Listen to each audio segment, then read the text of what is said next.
ऐसे नहीं चलता है कोई बिना एक्सटर्नल सपोर्ट के। तो टेररिज्म एक अलग चीज़ है, वो तो जब इंटरनेशनल बॉडीज हम करेंगे तो कर लेंगे। और उसके अलावा हमने बोला है कि we can use FATF, United Nations, then SCO and the multiple organisations are there, जिनसे हम, सही है क्या, जिनसे वी कैन पुश कि पाकिस्तान जो है it is using its soil for terrorist activities. ये हमने बोला है। बाकी terrorism when we do this international bodies तो हम उसमें हम कर लेंगे। बाकी समस्याएं हम डिस्कस करते हैं। The most important thing is we have a territorial dispute with Pakistan. ये मैप बना लीजिए अगर आपको उसमें कभी कंफ्यूजन हो कौन से करें। देखिए ये एक डिफरेंट चीज है। इस वाले का क्या नाम है? ये आज़ाद कश्मीर है।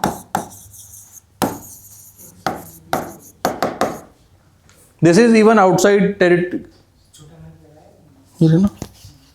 This is even outside the ये टेरिटोरियल जुरिडिक्शन ऑफ पाकिस्तान। ये उतना अलग है, इस पे कोई कंट्रोल नहीं करता।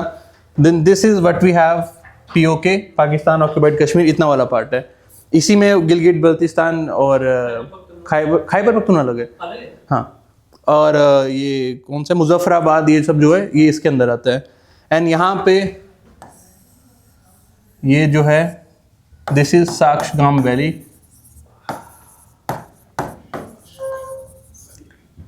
ये जो है भेंट में पाकिस्तान ने चाइना को दे दिया था। Shaksgam valley is a part of this thing POK, वो चाइना को दे रखा है। Now this is under Chinese control. ये एक्साइज चिन्ह है, this is under Chinese control. We lost this thing in 1962।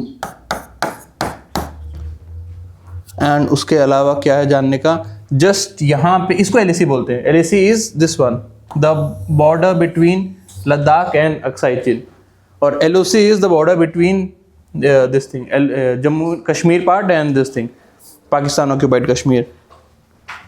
और यहाँ पे जस्ट एकदम द ऊपर वाले नॉर्थ वेस्ट साइड में LOC में वी हैव NJ 9842 9642 है शायद, 9842, जिसको बोलते हैं सियाचिन ग्लेशियर।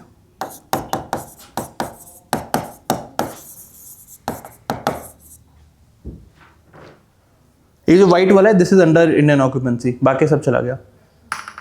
और हमने बोला था ये वाली जो चीज है दिस इज वकान कॉरिडोर।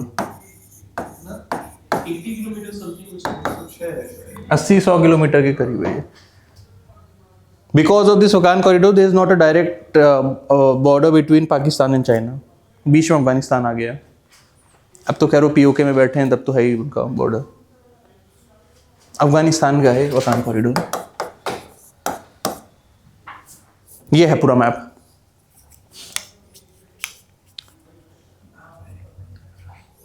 इसमें बगल वाली क्लास में ज्योग्राफी चली रही है।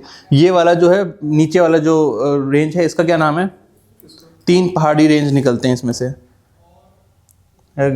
घिसपिट हो जाएगी इसी में बनाया तो। ये बना लिया नहीं वाला आपने? सद्भावना शिखर।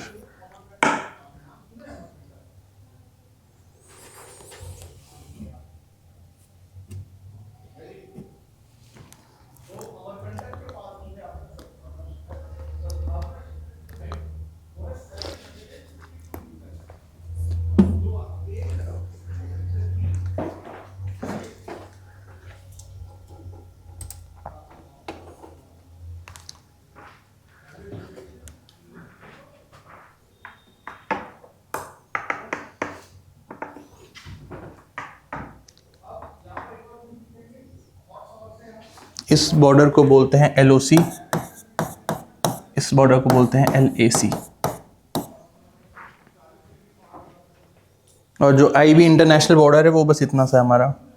This is the only international border that we have.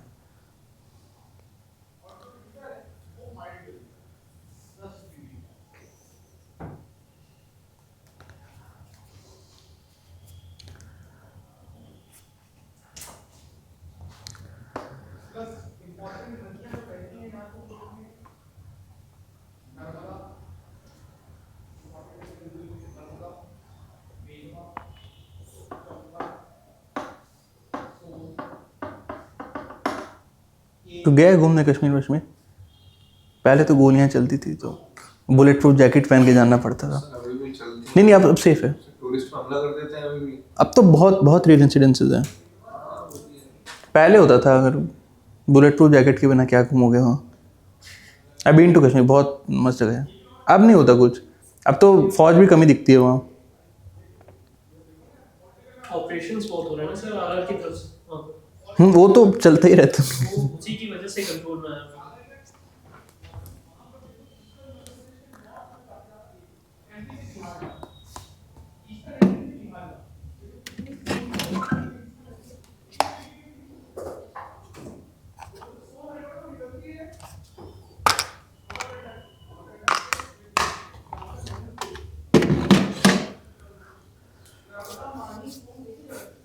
अरे पूरा बंद है ना दरवाजा,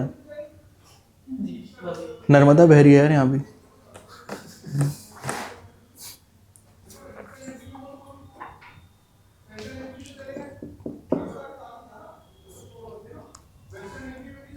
हो गया। आप देखो पहाड़ कौन कौन से, आप ही बता दो। ज्योग्राफी तो हो गया आप लोगों का, तीनों का नहीं हुआ। सिर्फ एक का हुआ सर, वो आता है ना रवि। रवि तो ऑनलाइन है आज। किससे बनाए फिर, ये मिटाई देता हूँ। देखो जो सबसे नीचे है यहाँ पे देर इज पीर पंजाल। पता होगा ना, ग्रेट हिमालयस होता है, फिर मिडिल हिमालयस होता है, फिर आउटर हिमालयस होता है। और ग्रेट हिमालय से ऊपर भी है this trans Himalayas. Trans Himalaya मतलब हिमालय से भी पहले बने हुए हैं वो। तो जो आउटर हिमालयस है, शिवालिक जिसको बोलते हैं, वो हिमाचल से स्टार्ट होता है। आउटर हिमालयस जम्मू कश्मीर को टच नहीं करता। तो ये वाली रेंज है पीर पंजाल, ये जम्मू और कश्मीर को डिवाइड करती है। इसके नीचे जम्मू है, उसके ऊपर कश्मीर है। जम्मू में पहाड़ हैं, लोगों को लगता है जम्मू पूरा प्लेन है। उधमपुर में पूरे पहाड़ हैं, बट उसमें इतनी बर्फ है, इतना ऐसे हिल स्टेशन नहीं मिलेंगे। तो सबसे नीचे वाला पीर पंजाल है, दैट सेपरेट। नीचे वाला पार्ट जम्मू है, ऊपर कश्मीर है। और कश्मीर के ऊपर से यहाँ से निकलता है ग्रेट हिमालयस। ग्रेट हिमालयस की वादियों में ही कश्मीर है। कश्मीर घाटी बोलते हैं ना, घाटी मतलब जैसे दो पहाड़ हैं, पहाड़ की वैलीज में दिस सिटीज आर सिचुएटेड। और इसके ऊपर ये वाला फिर कश्मीर के सॉरी ग्रेट हिमालयस के उस साइड भी है लद्दाख। यहाँ पे जम्मू है, बीच में ये पूरा कश्मीर वाला एरिया है। कारगिल के बीच से होता हुआ जाता है ग्रेट हिमालयस। और इसके उस साइड भी है लद्दाख। लद्दाख में वी हैव ट्रांस हिमालयस। यहाँ पे है ट्रांस हिमालयस।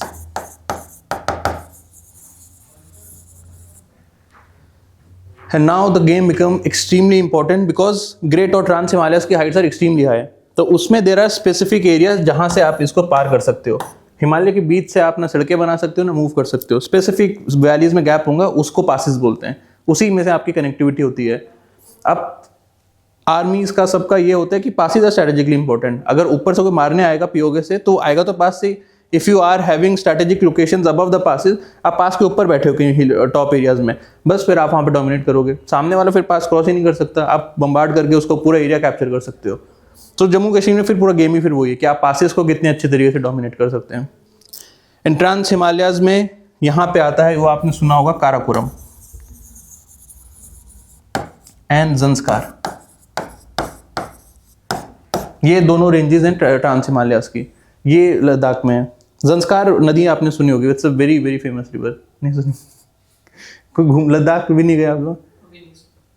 कोई बात नहीं, आईएएस बनिए फिर घूमिए पूरा देश। मैं तो शो ऑफ करूंगा जंस्कार पे। This thing very very famous track is there. 5-6 दिन का होता है, आपको भी जाइएगा। पहले टांगे मजबूत करना फिर जाना। It's a very beautiful track पूरा उसमें। तो वो इस पे है, ट्रांस हिमालयस पे है। और ट्रांस हिमालयस पे वी हैव दिस मानसरोवर और ये सारी यात्रा वात्रा सब इसी पे है। बट वो उधर है, तिब्बत में पड़ता है, जो मानसरोवर लेक और कैलाश यात्रा होती है। और यहाँ पे ये जो सियाचिन ग्लेशियर है, कहाँ बनाया था हमने, ये Siachen glacier is also on this Karakoram range. Trans Himalayas पे ये रहा सियाचिन ग्लेशियर।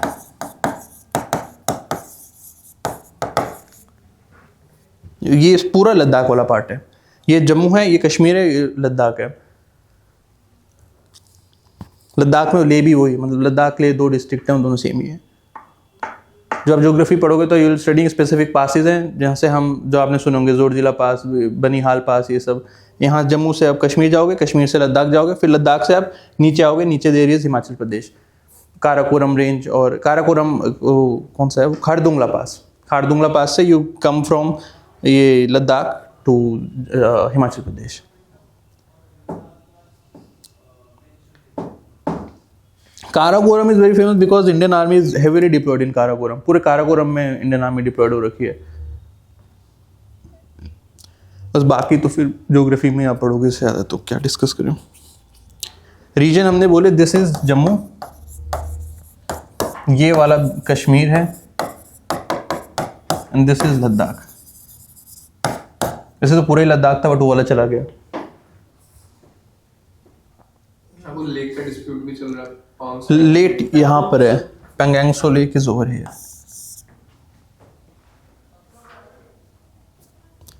उसका क्या मतलब, फिंगर्स का क्या चलता रहता है? फिंगर्स का मतलब होता है आप इसको एक रिजिस की तरफ अंडरस्टैंड समझ सकते हो। मतलब लेक पे किसी तरह का ऐसे वो लेक है तो उस पे ऐसे वर्टिकल रिजिस हैं। रिजिस मतलब टेक्टोनिक एक्टिविटीज़ की वजह से ऐसे वर्टिकल रिजिस बनी और उनके ट्रांसफॉर्म पे फॉल्ट्स आए हैं और उन फॉल्ट पे लेक बन गया। ज्योग्राफी में आप पे पढ़ोगे तो रिजिस उसके परपेंडिकुलर बनी है ट्रांसफॉर्म के, और रिजिस ऐसे दिखती हैं वो, तो ऐसे 11 या 12 हैं शायद, उनको फिर वो फिंगर्स बोलते हैं। सारे चाहिए क्या है वो? मतलब चाइना को सारा ऑक्यूपाई करना है, उसको तो पूरा लद्दाख के लेना है। तो धीरे धीरे बोलते हैं 5वां फिंगर भी हमारा है, 6ठा फिंगर भी हमारा है। जो डीमिलिटराइज जोन था वहाँ भी घुस रहे हैं, फिर वो 6ठे फिंगर्स, फिर अब खुद ही वापस भी आ रहे हैं। वो काफ़ी सरप्राइजिंग देश है वो। रातों रात उन्होंने सारा एक्सेप्ट कर लिया, उन्होंने पुराने स्टेटस को भी एक्सेप्ट कर लिया, वो अब रिट्रीव भी कर रहे हैं खुद ही। चाइना को कुछ ये 5 फिंगर एंड पाम पॉलिसी, मतलब ये क्या था? करेंगे जब चाइना करेंगे। एंड उसके बाद हाँ, फिर हम कश्मीर डिस्कस कर रहे थे, थोड़ा सा मैपिंग है। कश्मीर की कहानी तो सुन ली, वो सब था। नाउ पाकिस्तान इज सेइंग कि अभी तक पाकिस्तान बोलता था कि Kashmir is a disputed area, Kashmir के पीपल को वो अपने सिटीजन बोलता था। एंड ही वाज सेइंग कि इसको हम वही, अब तो यूएन में, तो यूएन में हम इसको डिस्कस कर लेंगे। बट रातों रात क्या हुआ कि गिलगिट बल्तिस्तान से we are having this CPEC, China Pakistan economic corridor. अब to ensure China, to make China confident कि ये जो इसमें किसी तरह का सिक्योरिटी कंसर्न नहीं है, और गिलगिट बल्तिस्तान में Pakistan have its complete control. Pakistan control है वहाँ पे, पाकिस्तान की गवर्नमेंट चलती है। But to make sure to have एक इन्वेस्टमेंट सिक्योरिटी प्रोवाइड करने के लिए चाइना को, उसने रातों रात क्लेम किया कि दिस गिलगिट बल्तिस्तान, ये जो हरा वाला पूरा पार्ट है, this is 5th province of Pakistan. 2017 में उसने बोला। देन उसके बाद एक एग्जीक्यूटिव ऑर्डर से उसने बोला the supreme court of Pakistan have extended it's jurisdiction into this thing, Pakistan occupied Kashmir also. तो उसने 2 स्टेप्स लिए थे कि टू मेक, बस ऐसी हवा में कागज में लिख के दे दिया, हुआ तो कुछ नहीं उससे, बट उसमें वो करने के लिए टू मेक चाइना एक have to give them an assurance कि आप यहाँ से सीपैक पास करिए, कुछ होगा नहीं। एंड उसके बाद उन्होंने बोला कि citizens of PoK is the citizen of Pakistan. तो उससे फिर हमको काफ़ी दिक्कत हुई, हमने हर जगह इसको रेज किया, प्रोटेस्ट किया इसके अगेंस्ट। एंड हम तो स्टार्टिंग से बोलते हैं this is not a disputed territory, this is territory of India, we have legal sanctions also. हमारे पास ये एक्सेशन के वो सर्टिफिकेट्स भी हैं कि जब वो हरी सिंह जा रहा था तो he have sign this instrument of accession कि the complete Jammu and Kashmir will be a part of India. हमने हमेशा से बोला है this complete thing is part of India that has been illegally occupied by Pakistan, and we have always considered people living in POK are the people of India, they are the citizen of India. ये हम दोनों का stand है। And इस पे अब now the thing is कि ये यूनाइटेड नेशन में हैज बीन रेज्ड, और यहाँ पे उनकी सेपरेट कमेटी है, every year they look into the Kashmir issue. तो अब इसको ऐसे बायोलेटरली या यूनिलैटरली सॉल्व करना इज वेरी डिफिकल्ट। सोल्यूशन तो इसका it's a different thing. Solution कोई मांगेगा भी नहीं आपसे, देश नहीं सॉल्व कर पा रहा तो हम क्या करेंगे, हमसे कोई सोल्यूशन नहीं मांगेगा इस चीज़ों का। बस इसमें इतना ही है, इसका कोई सोल्यूशन तो कोई करेगा तो करेगा। अब आज भी चश्मा नहीं लाए।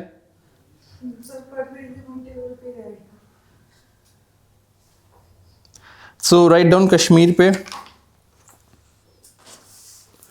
ये जो पार्ट है आपको मैप में गलत दिख रहा है, India has 40%, Pakistan has 40%, China has 20%। ऐसा लग रहा है इंडिया के पास सारा है पूरा, ये कश्मीर का only 40% India is having right now. 40% Pakistan के पास है और 20% चाइना के पास है।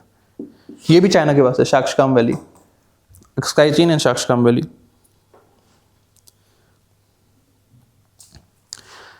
राइट, सो फर्स्ट इसमें राइट डाउन कश्मीर का issue, we are discussing the irritants between Indian Pakistan, the सबसे बड़ा इज टेरिटोरियल डिस्प्यूट आर, तो इसमें फर्स्ट इज सोल्यूशंस में प्लेबिसाइड और रेफरेंडम, प्लेबिसाइड और referendum, we were discussing irritants between Indian Pakistan, issues between Indian Pakistan, plebiscite और referendum is been asked by Pakistan,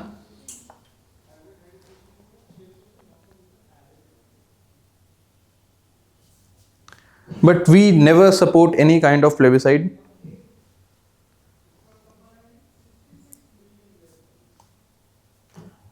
But we never support any kind of plebiscite.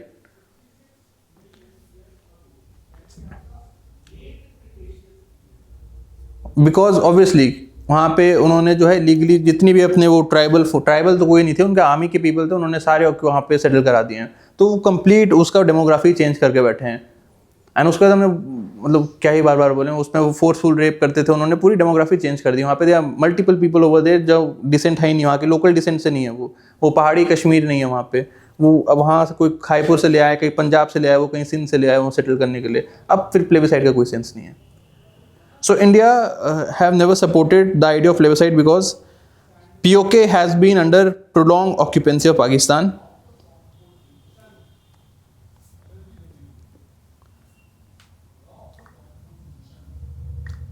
because POK has been under prolonged occupancy of Pakistan,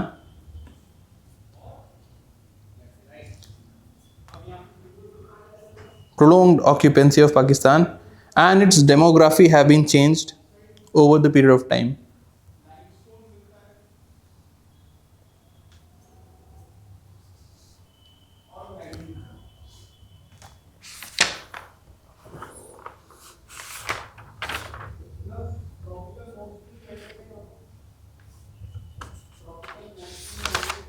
And its demography have been changed over a period of time.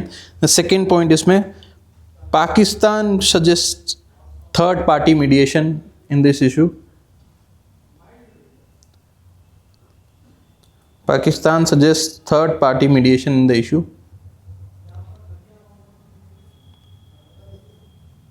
इसके भी हम साफ खिलाफ हैं, because we have signed the Shimla agreement. Shimla agreement में हमने बोला if any bilateral dispute is there that will be solved amicably without any third party interference. हम दोनों ने साइन किया वो, तो थर्ड पार्टी तो मानेंगे ही नहीं कभी। India is against this because it's against the spirit of Shimla agreement.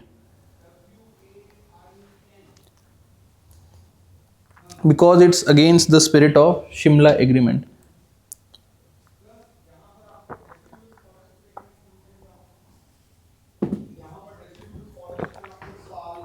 Because it's against the spirit of Shimla agreement. The next point, Manmohan Musharraf formula.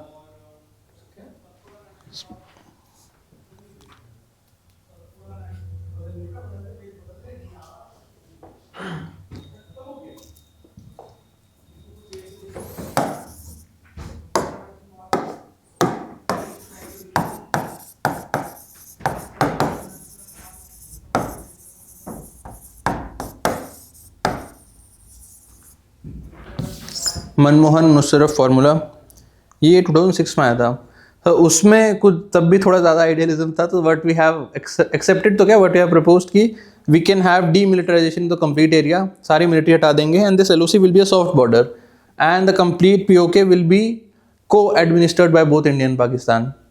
ऐसा कुछ प्रपोज किया था, बट उसके बाद 2008 में अटैक्स हुए, फिर ये हुए, फिर वो हुए, फिर वो नथिंग डूइंग, सब हमारे। सो इसमें right down demilitarization of POK,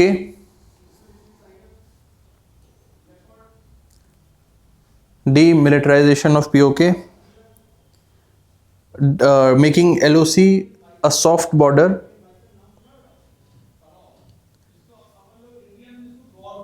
make LOC a soft border, and joint administration of the region by both the countries.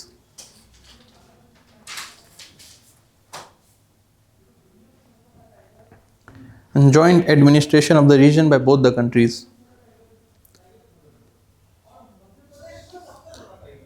फिर वही वाली बात हो जाती है कि इफ़ ये इतना एक पर्टिनेंट सा इशू है कश्मीर, अगर ये किसी तरह से रिजॉल्व हो गया, इसमें कुछ भी हो गया, उनका डीप स्टेट कभी खुश नहीं होगा, डीप स्टेट उनका आईएसआई उनका आर्मी कभी खुश नहीं होगा। कैसे मतलब उसके लिए मान गया, माना था। फिर इतना ज़्यादा उनका प्रेशर वेशर आया, फिर उन्होंने 26/11 ही कर दिया। फिर वही वाला सेम चीज़ होती है कि अगर हम टॉक्स करें, किसी तरह का पीस करें, तो उसके बाद फिर उनका हाँ से फिर ये टेररिस्ट अटैक्स होने स्टार्ट हो जाते हैं। तो उनके अंदर बहुत सारे ऐसे लोग हैं जो कभी चाहते ही नहीं इस तरह की चीज़ों। तो तब से फिर हम श्योर हो गए कि इनमें टॉक वॉक करके या फिर किसी तरह से वो नहीं हो सकता, इनकी आर्मी कुछ और ही चाह रही है।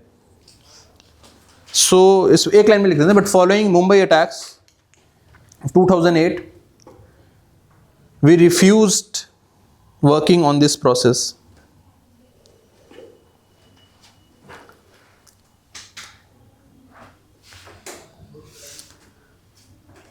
Mumbai attacks of 2008, we refused working on this process.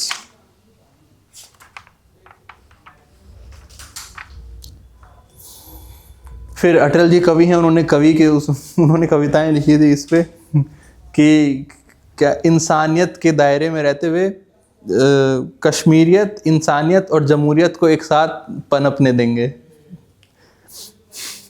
अरे जमहूरियत मतलब डेमोक्रेसी, एक पीपल लेड मूवमेंट होगा, वहाँ का लोकल लोग जो बोलेंगे उस हिसाब से होगा, ऐसा उन्होंने बोला था। एक तरीके से मतलब लोकल कंसेंसस लेते हुए करेंगे कुछ ऐसा, लोकल मतलब पीओके का consensus.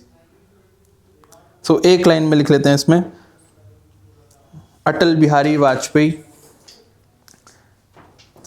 quote said that Kashmir issue can be resolved by इंसानियत के दायरे में।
ओके, देन उसके बाद इसी में write down, CPEC passes through Pakistan occupied Kashmir. CPEC China Pakistan economic corridor. CPEC passes through Pakistan occupied Kashmir, and in order to ensure security of the region,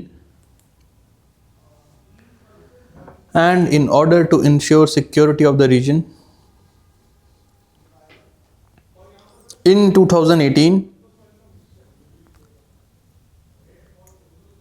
in order to ensure security of the region in 2018, Supreme Court of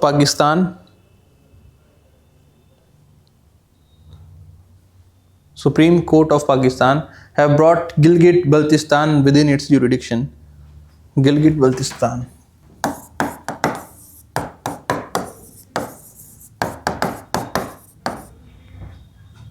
Gilgit-Baltistan within its jurisdiction.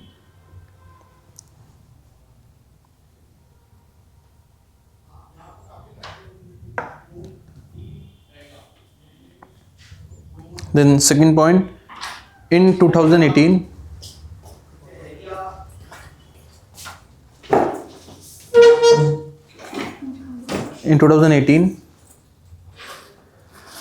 Pakistan passed an executive order. Pakistan passed an executive order to federally integrate Gilgit-Baltistan as the fifth province of Pakistan. To federally integrate, Pakistan passed an executive order to federally integrate Gilgit-Baltistan as fifth province of their country.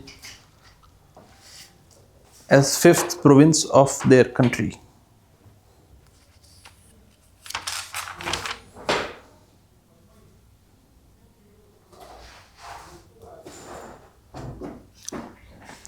And we have, हाँ यार आगे बैठ जाओ तुम. And we have very strongly opposed to this thing. Very strongly in every possible platform, every possible group, we have very strongly opposed this thing. कि unilaterally अब तुम ऐसे नहीं कर सकते कि गिलगिट बल्तिस्तान को तुमने अपने प्रोविंस में डिस्कस कर दिया. एंड उसके बाद इंडिया पोजीशन लिख लेते हैं एक लाइन में. India have always maintain,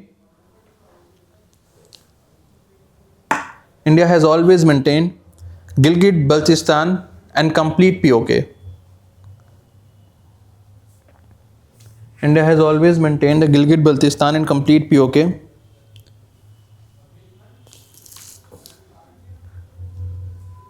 is an integral and a constitutional part of country.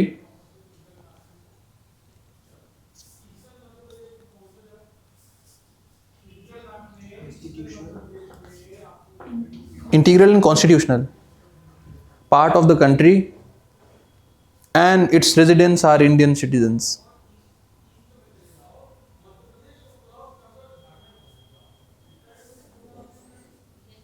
And its residents are Indian citizens. And there perpetual reports कि वहाँ पे ना बेसिक ह्यूमन राइट्स वहाँ पे फॉलो होते हैं, वहाँ पे ना उनको खाना पीना मिलता है, वहाँ पे ना उनकी इलेक्ट्रिसिटी इंश्योर की जा सकती है. वो पाकिस्तान में नहीं कर पा रहे, वो पीओके में कहाँ से कर पाएंगे. वो वहाँ पे ह्यूमन राइट का जो ह्यूमन राइट का proper development is extremely poor over there. कुछ भी नहीं है उनके पास. पीओके ऑक्यूपाइड है, पाकिस्तान चलाता है उसको. तो उसके लिए तो हमें फौज भेजनी पड़ेगी ना. हमने भी तो एक्ट बनाया, एक्ट बनाने से हट थोड़ी जाएगा पाकिस्तान. कुछ इन्वेस्टमेंट करें तो सर प्राइवेट इन्वेस्टमेंट या इंफ्रास्ट्रक्चर इन्वेस्टमेंट होगा. वो है ना डिस्प्यूटेड टेरिटरी है. अब हम अपना आदमी थोड़ी वहाँ भेज सकते हैं बनाने के लिए डैम. क्या कह रहे हो? डेटा तो पाकिस्तान का अपना पूरा ही नहीं है वहाँ पे. वो कहाँ पे डेटा तो कंट्री बनाएगी ना. यूनाइटेड नेशन में जा नहीं सकता. वही उनको प्रेसिडेंट नहीं, वो अपना लोकल रिप्रेजेंटेटिव कोई वो बोलते हैं. प्रेसिडेंट क्या बोलते हैं उसको, वो कुछ बोलते हैं वो अपने उर्दू में उसको. तो वो बना रखा उन्होंने उसका. उसकी भी वहाँ पे वो नहीं, उसको भी कितने डेथ थ्रेट आते हैं वहाँ पे, लोकल सपोर्ट नहीं मिला उसको भी. आर्मी चलाती है, प्रॉपर आर्मी चलाती है वहाँ पे. बहुत ज़्यादा Pakistani army had been deployed. और अब तो सीपेक वहाँ से पास कर रहा है. तो पहले तो सिर्फ सीपेक को सड़कें बनानी थी. अब CPEC is also making dam and everything. कि पाकिस्तान के बस का तो है नहीं. अब वहाँ पे डैम बना के हाइड्रो इलेक्ट्रिक प्रोजेक्ट से कम बिजली प्रोवाइड करेंगे. अब फिर डैम कंस्ट्रक्शन में वही होता है, कोई ना वो ह्यूमन राइट देखते हैं, ना कोई एनवायरनमेंट देखते हैं, ना कुछ देखते हैं. वहाँ पे बहुत सारा submergence of this thing is there. वहाँ पे forceful then displacement of local population is happening. और लोकल लोगों को कुछ नहीं मिलता उसमें. वो जो मजदूर जो पत्थर तोड़ेंगे वो मजदूर भी चाइना से लेके आएगा अपना. और हाँ बिल्कुल वायलेशन है ये. हाँ बहुत स्ट्रॉन्ग वायलेशन है ये. But Indus water treaty majorly 5 उस पे था जो सब्सिडीज थी, ट्रिब्यूटरीज थी उसकी. झेलम, चिनाब, रावी, बिया, सतलुज. बट स्टिल वो इंडस वाटर ट्रीटी का एक वायलेशन है. एंड उसके तो फिर वहाँ पे सीपेक के लिए भी बहुत बहुत स्ट्रॉन्ग प्रोटेस्ट हो रहा है. वो एक्सटॉर्शन भी करते हैं चाइनीज लोग वहाँ पे. पाकिस्तानी वाले तो करते ही हैं. That's a very common thing कि वो सबसे पैसा लेंगे. And the same extortion is done by the Chinese engineers also. तो कभी कभी आपने सुना होगा कि थोड़ा सा फ्यूड होते हैं, चाइनीज इंजीनियर्स को भी वहाँ मार दिया जाता है. उनके अगेंस्ट भी प्रोटेस्ट होते हैं, उनके तोड़ देते हैं उनके घर वर. तो पीओके में लोग आर वेरी वेरी अनसेटिस्फाइड. एक तो वहाँ development is very very poor over there. बाकी तो फिर वो आने नहीं देती बात. बाकी की बातें पता नहीं वहाँ पे क्या चल रहा है. एंड ज्योग्राफी की बात कर रहे थे तो इसको 5 लैंड ऑफ 8,000 डर्स भी बोलते हैं. 8,000 प्लस कितनी पीक्स होंगी? 8,000 डर्स मतलब 8,000 मीटर प्लस पीक्स है वहाँ पे. वो काराकोरम रेंज में आता है ना, काराकोरम में we have plenty of peaks जो 8000 प्लस है, ऑलमोस्ट 10-12 पीक्स हैं शायद जो 8000 प्लस हैं, उनमें से 5 यहाँ पर हैं। सबसे फेमस तो K2, K मतलब काराकोरम, 2 मतलब सेकंड हाईएस्ट पीक, यही इसका मतलब K2 का। इसका वैसे नाम ऑस्टिन गॉडविन है, गॉडविन ऑस्टिन ऐसे करके, बाकी के नाम आप लिख लीजिए। नंगा पर्वत इज ऑल्सो हेयर, यूके में सब,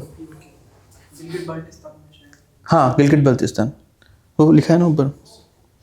एंड देन इसका नाम क्या था,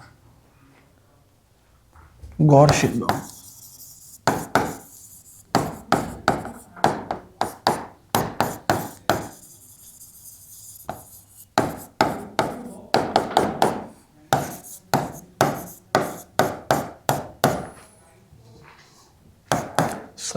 पीक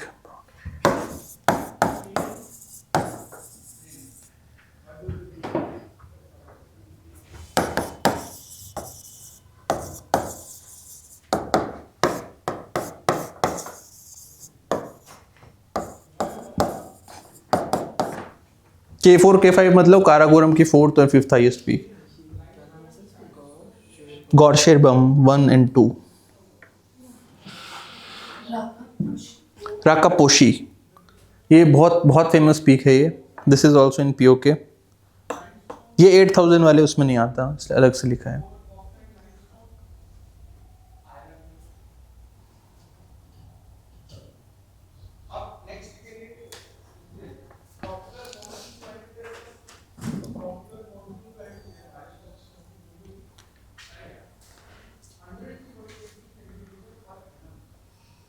और वो तो पहले लिख दिया था, गिलगित बल्तिस्तान में दिस पूरा complete Karakoram range is there and Zanskar range भी है वहाँ पे। And Karakoram and Zanskar are part of which Himalayas, trans Himalayas. तुमको याद हो गया इतनी जल्दी, अरे बढ़िया है। ट्रांस का मतलब होता है वो हिमालय से पहले हैं, ट्रांस का मतलब पहला वाला चीज़, तो वो हिमालय से भी ज़्यादा नॉर्थ में बने, और वो वॉल्केनिक नहीं है कुछ भी, नहीं फोल्ड माउंटेन्स है वो, सारे फोल्ड माउंटेन्स हैं। ट्रांस भी हैं, वो बने कॉन्टिनेंटल ओशियानिक सबमर्जेंस से हैं, बट हैं वो भी फोल्ड माउंटेन्स ही। वो जो ओशियानिक होता है वो वॉल्केनिक ओरिजिन के होते हैं। हाँ टेटेसी था, तो ये ओशियानिक कॉन्टिनेंटल कन्वर्जन से बना है वो भी फोल्ड माउंटेन्स। पहले एक वॉल्केनिक्स होते थे बट उसको वॉल्केनिक ओरिजिन नहीं बोलेंगे। और K2 और ज़ंस्कार ये आते हैं, ग्रेट हिमालयस नहीं है POK में। ग्रेट हिमालयस जो यहाँ तक है, बिल्कुल कश्मीर तक भी टच करता है। झेलम रिवर जो है ग्रेट हिमालय से पास करती है, उसके ऊपर वो नहीं है। नंगा पर्वत is a very very famous peak also. तो याद रखना ये इंडिया का पार्ट है बट इंडियन कंट्रोल में नहीं है, POK में आता है। कारगिल को वो तो बहुत नीचे है, वो सब एकदम उस पर पड़ता है, POK के पास पड़ता है। बारामूला आपने सुना होगा, वो एकदम बॉर्डर पे है वो सब। वहाँ अभी भी शेलिंग वो करते रहते हैं, cease fire violation across the border, तो वहाँ घूमने नहीं जाता कोई, वरना वही बुलेट प्रूफ जाना पड़ेगा पहन के। Then the second is Siachen glacier.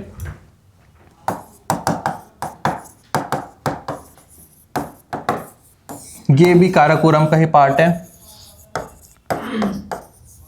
Shyok और नुब्रा, ऐसे तो बहुत सारी हैं बट ये बहुत फेमस रिवर्स हैं।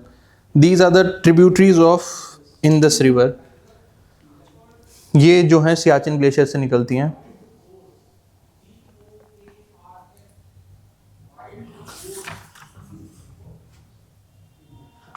तो सियाचिन की भी वही सेम स्टोरी है। एक तो दिस इज काराकोरम रेंज में, it's at a very very strategic location. वही नीचे के पासिस के लिए you will have a very great advantage अगर आपने हाइट्स पे कैप्चर कर रखा है। और ये तो 23-24 हज़ार फीट पे, it's extremely high.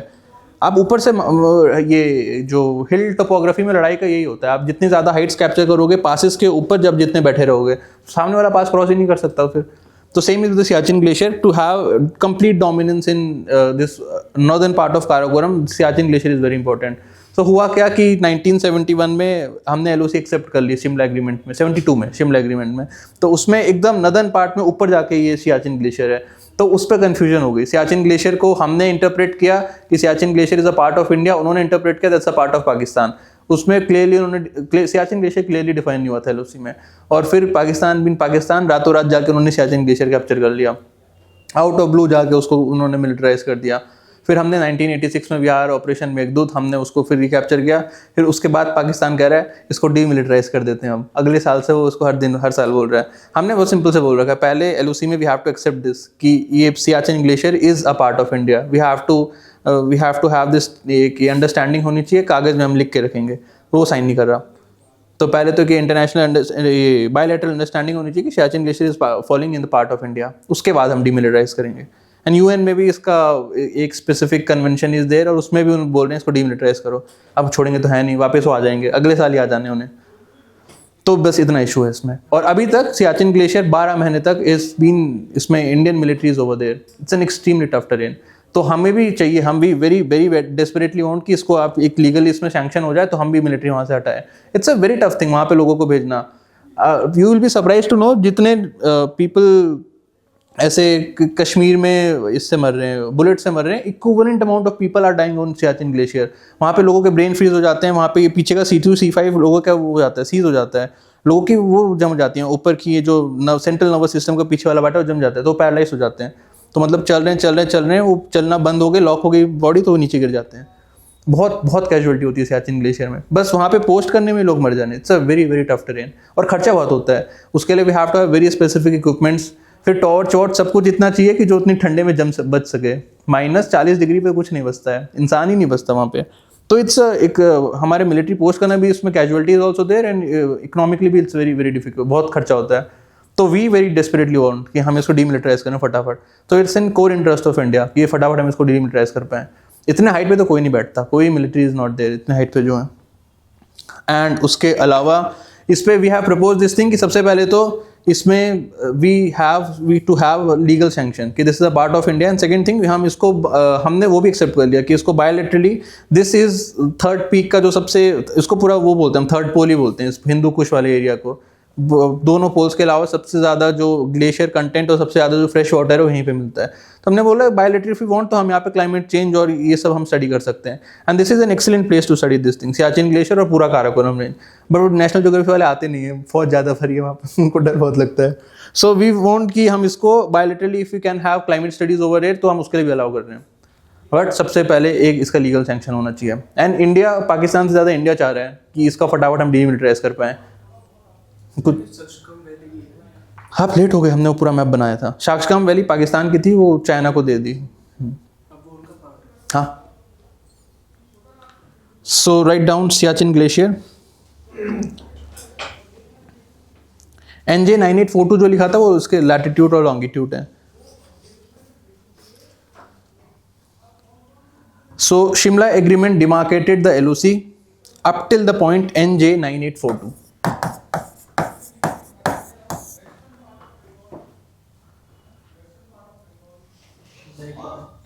Demarcated the LOC up to the point NJ9842.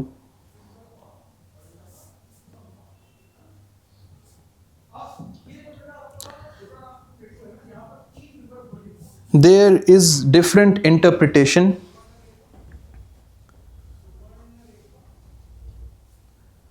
There is different interpretation beyond NJ9842.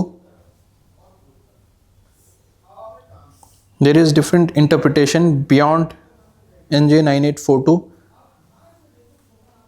that leads to conflict over Siachen Glacier.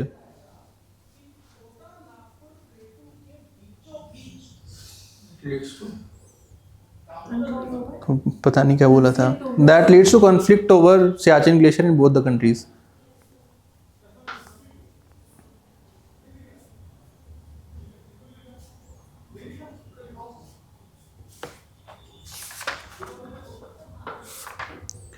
India conducted Operation Meghdoot.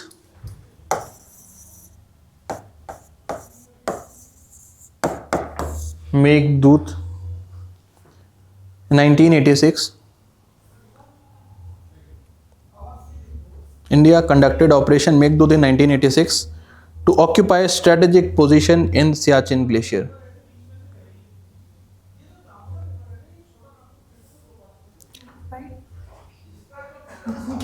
Damodar सुनाई दे रहा है।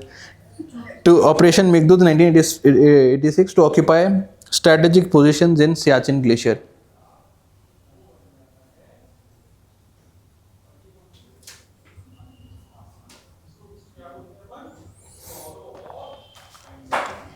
स्टेक्स इन सियाचिन, क्या क्या स्टेक्स हैं सियाचिन में?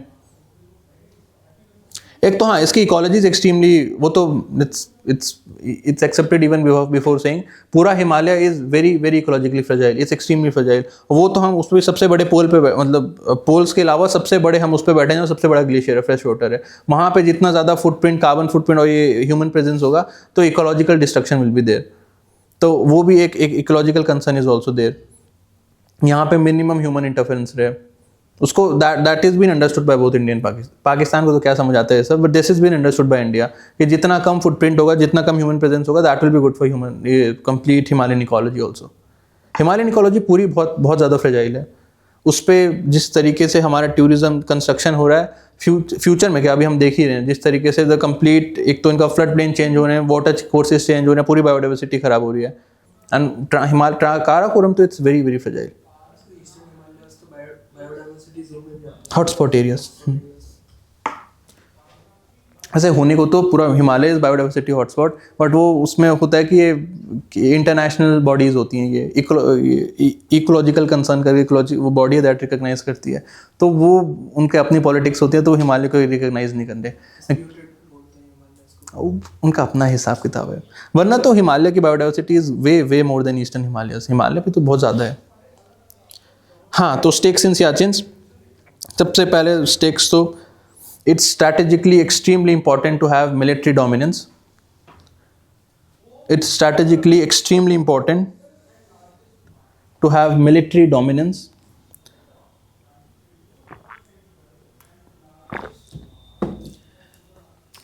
Extremely important to have military dominance in the Karakoram ranges.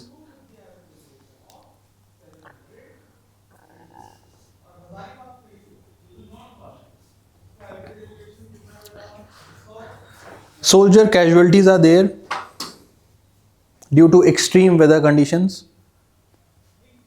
Soldiers casualties are there due to extreme weather conditions. इतनी ज़्यादा ठंड है, उसमें आप मेटल टच भी नहीं कर सकते। आप मेटल टच करोगे वो बॉडी से स्टिक हो जाएगा, क्योंकि बॉडी की स्किन में थोड़ा बहुत मॉइस्चर होता है, वो मॉइस्चर के साथ फिर चिपक जाएगा मेटल। तो आप शेव भी नहीं कर सकते कुछ नहीं कर सकते वहाँ, खाने के लिए भी कुछ नहीं है, वो छोटे पाउडर्स होते हैं, उसी पे आपको जीना पड़ता है। हाँ, छोटे पैकेट्स होते हैं, उसके अलावा कुछ खा ही नहीं सकते, सब जम जाता है। पत्थर, वो आलू पत्थर जैसा बन जाता है, तो सब्जी वब्जी का तो कोई स्कोप ही नहीं है वहाँ। उबला हुआ पानी 20 सेकंड बचता है, सिर्फ 20 सेकंड इज देयर, तो उसी को आपको पीना है, उसी हिसाब से you have to do over there. Posting थी श्रीनगर से 60 किलोमीटर, सो उन्हें पैकेट्स मिलते थे, वो गर्म पानी में उबालते थे, हाँ, फिर उसी समय पीना, हाँ, तो उसी राशन पे वहाँ जीना पड़ता है। सो आई नो गए, वो ब्रिगेडियर जनरल थे, तो वो जो वेरी फेमस 9 पैरा SF है, 9 पैरा SF जो बेस्ट हमारी एलीट स्पेशल फोर्सेस है, तो उनके वो कमांडर थे। तो ही वाज टेलिंग मी भाई वहाँ तो इट्स एक्सट्रीमली डिफिकल्ट। तो शायद कितना 2 या 3 महीने तक मैक्सिमम होता है, आप 2 महीने से ज़्यादा वहाँ नहीं रह सकते हो। हाँ,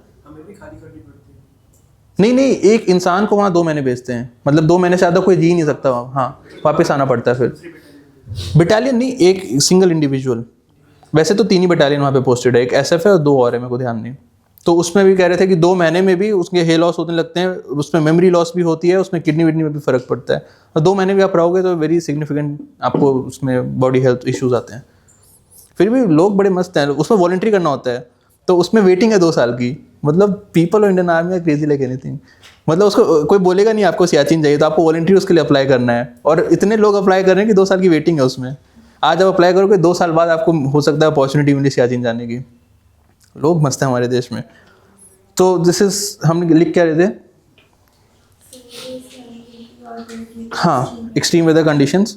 and second is there is huge expenditure in military.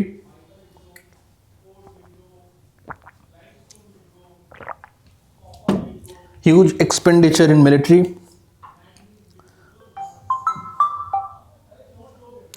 for maintaining forces at extreme climatic conditions.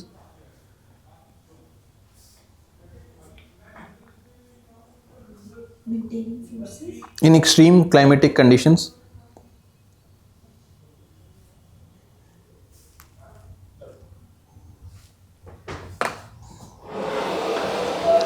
In extreme climatic condition. And next is Human presence can even cause harm to fragile ecology of Karakoram range. Human presence can cause harm to fragile ecology of Karakoram range.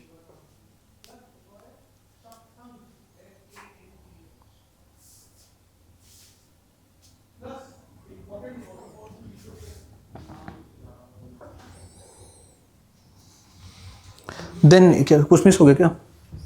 अभी तो परेशान क्यों रहते हो फिर? समझ तो आता है ना, जो वो फेस ऐसा होगा ना कि सामने वाले को लग रहा है टेंशन में इंसान। सोल्यूशन तो वही है, पाकिस्तान इज सेइंग इसको डिमिलिटराइज करो। हम कह रहे हैं पहले there should be an legal acceptance कि this is falling in the Indian part of POK, उसके बाद विल बी डिमिलिटराइजिंग। उनसे ज़्यादा तो हमको ज़रूरत है डिमिलिटराइज करने की, उनका कोई खर्चा नहीं है उस पर। So Pakistan insist of demilitarisation of Siachen. Pakistan insists on demilitarization of Siachen.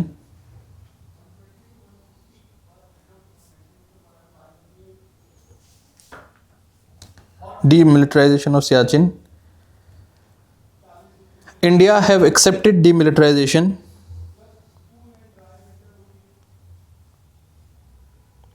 Have accepted the demilitarization, but argues that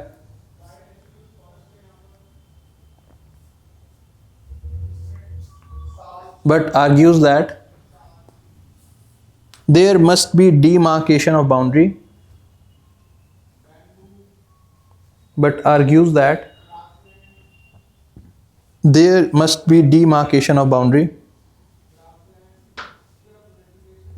There must be demarcation of boundary. And Siachen Glacier should be accepted as part of Indian territory. And Siachen Glacier should be accepted as part of Indian territory.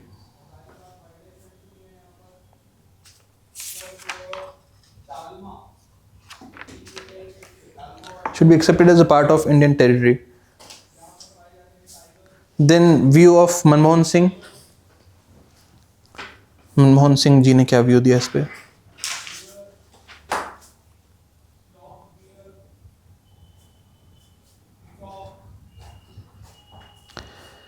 He suggested to convert Siachen into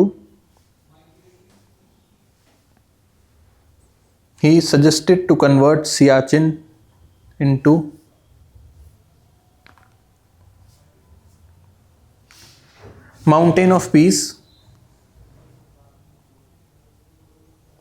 Suggested to convert Siachen into Mountain of Peace, and both the countries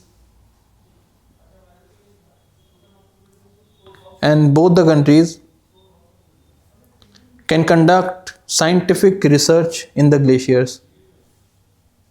And both the countries can conduct scientific research in the glacier.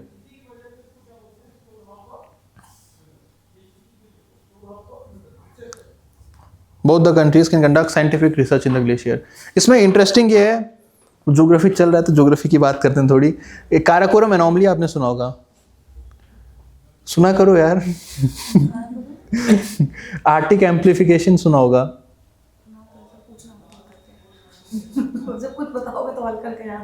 तो होता क्या है कि जैसे ये सब areas हैं जहाँ पे ice cap is extremely strong, मतलब पूरा बर्फ ही है, पूरा 12 महीने एकदम सफेद रहता है वो। एंड जनरली जो ये वाइट आइस कैप या वाइट सरफेस होता है, इनका एल्बिडो बहुत स्ट्रॉन्ग होता है, मतलब एबिलिटी टू रिफ्लेक्ट हीट। अब जैसे मेरे पे हीट पड़ रही है तो मैं 10-15% ही रिफ्लेक्ट करता हूँ, बाकी मेरी बॉडी ऑब्जर्व कर लेगी। अगर एक सफ़ेद कागज़ रख दोगे तो सफ़ेद कागज़ can reflect almost 80% of the heat. तो आपने ध्यान दिया होगा कि गर्मी में आप काले कपड़े जनरली नहीं पहनते, वो काले कपड़ा गर्म हो जाएगा।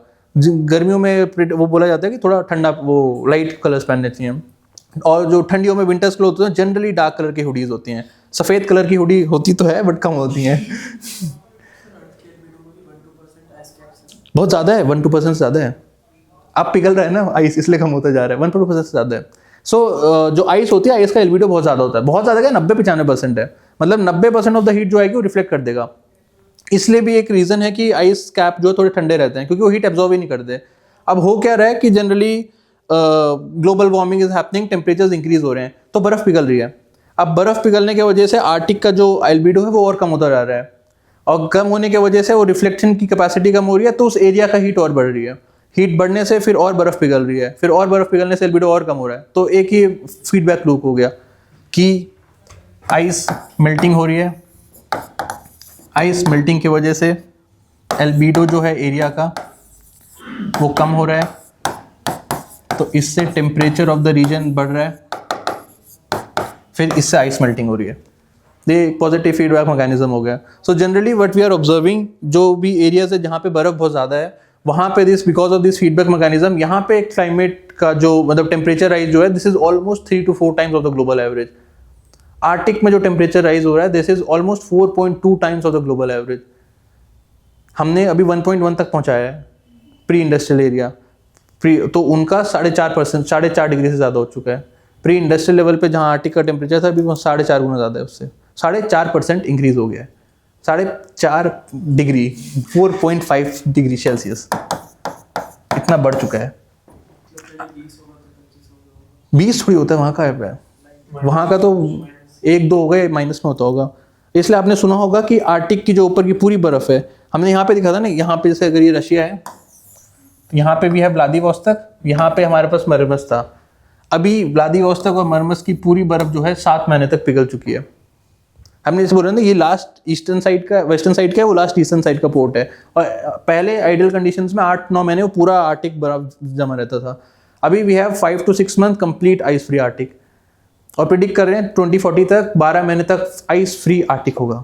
सिर्फ पोल पे बर्फ होगी, आर्टिक ओशन जो है पूरा पिघल जाएगा वहाँ पे। And this is Arctic amplification. क्या आर्टिक में क्लाइमेट चेंज का जो ये इम्पैक्ट है, this is way more then a global average. और ये इस वजह से होता है, जनरली इस वजह से होता है, क्योंकि वहाँ एल्बिडो ज़्यादा है और ये डायनेमिक्स अलग होते हैं वहाँ के। लेकिन हम काराकोरम में उल्टा देख रहे हैं, इसको आर्टिक एम्प्लीफिकेशन बोलते हैं।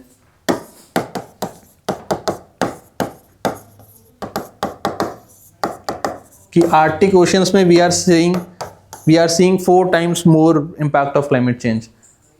और एक टिपिंग पॉइंट भी हमने बता रखा है कि एक अगर आइस फ्री, एक पूरा साल अगर हमने आइस फ्री आर्टिक देख लिया, तो उसके बाद फिर ये रिवर्सिबल है। उसके बाद फिर कंप्लीट आर्टिक ओशन दोबारा हम थोड़ी जमा पाएंगे आर्टिक ओशन दोबारा जमना, इट्स वेरी डिफिकल्ट। उसके बाद ऐसे 9 tipping point IPCC has been identified कि अगर ये टिपिंग पॉइंट क्रॉस हो गए एक बार, तो वो होता है ना पॉइंट ऑफ नो रिटर्न, फिर वहाँ से वापस नहीं आ सकते। 2040 में we are predicting 2040 to 2060 we will have a complete year of ice free Arctic ocean.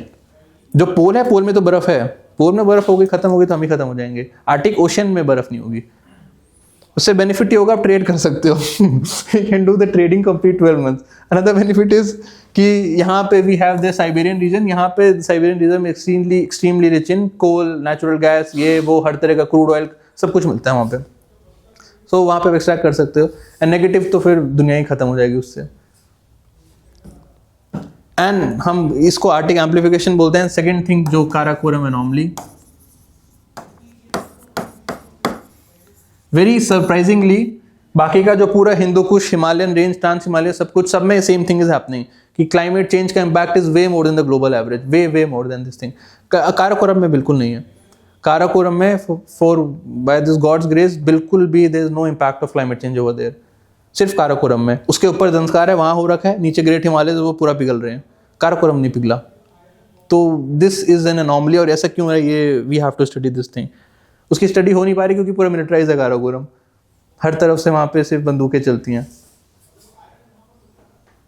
सो वहाँ पे अंटार्कटिका में भी to great extent this thing climate change जो है, this is comparable to global average, बहुत ज़्यादा नहीं हुआ। तो वो भी एक सरप्राइज है कि ऐसा क्यों। और बाकी जितने भी ग्लेशियर हैं सारे पिघल रहे हैं। और भी ट्रॉपिकल एरियाज में और भी ग्लेशियर है, अफ्रीका के पास भी देयर इज ग्लेशियर, तो वो भी, ये भी तो ट्रॉपिकल एरिया में, ट्रॉपिकल तो नहीं बट ऐसे सब टेम्परेट एरियाज में ये भी पिघल रहे हैं। सो बस काराकोरम एक एनॉमली है जो नहीं पिघल रहा। हाँ, किलिमंजारो के ऊपर भी वी हैव दिस थिंग, वो भी पिघल रहे हैं सारा। अरे एक लाइन लिख लो यार, इतनी देर बोला मैंने। इसको आइस एल्बिडो फीडबैक मैकेनिज्म बोलते हैं।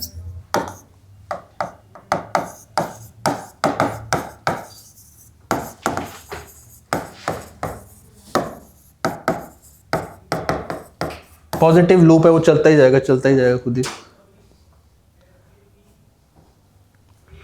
काराकोरम अनोमली मतलब लोअर देन एक्सपेक्टेड।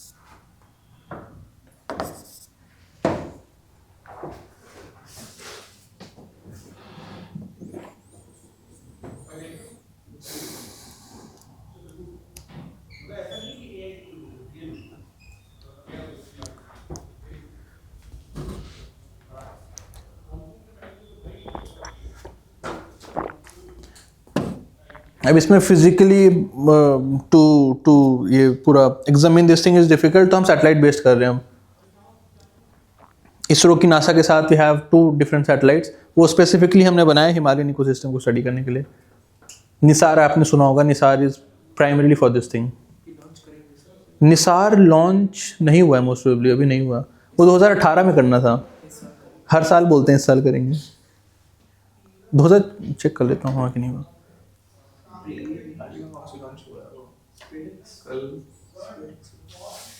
हाँ वो डॉकिंग वाला ना, क्या दिख नहीं रहा क्या?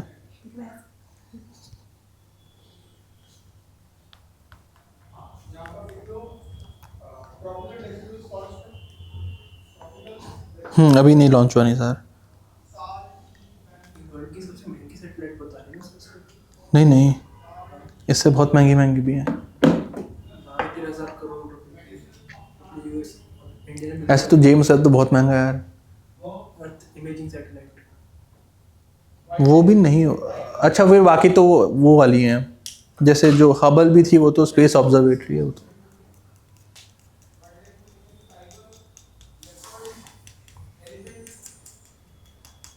हो गया। देन द नेक्स्ट इज तीसरा इशू जो हमारा है, दिस इज सर क्रीक। ये थोड़ा माइनर इशू है, इसमें उतना बड़ा इशू नहीं है। गुजरात वाला क्रीक का मतलब होता है वो छोटा पानी की स्ट्रीम, तो ये तो मतलब बहुत सिग्निफिकेंट इशू नहीं है। इसमें क्या हुआ, यहाँ पे पाकिस्तान है, सो ये जो पूरा ये ऊपर वाला जो है दिस इज कच्छ, नीचे वाले को क्या बोलते हैं, द प्लेन्स, नीचे वाले प्लेन्स को काठियावाड़। ये वाला गल्फ को क्या नाम है, अरे ये कच्छ है ना, तो ये गल्फ ऑफ कच्छ है, ये this is gulf of Khambhat. और ऊपर वाला जो पार्ट है दिस इज एक्सट्रीमली मार्शी, नीचे सूखा है, ऊपर मार्शी। मार्शी मतलब दलदली इलाका है, वहाँ पे ये वाटर है, यहाँ पे वो है मैंग्रोव्स हैं बहुत सारे, तो पूरा गुजरात सूखा नहीं है, वहाँ पे दलदली इलाका भी है और मैंग्रोव्स हैं। After West Bengal largest mangroves in Gujarat में।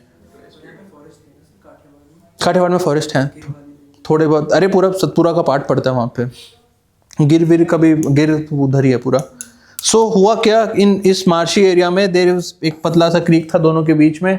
सो उसमें 1950s में पहला ये एक्सप्लोरेशन किया, ब्रिटिश ने बोला कि that is on the side of Pakistan.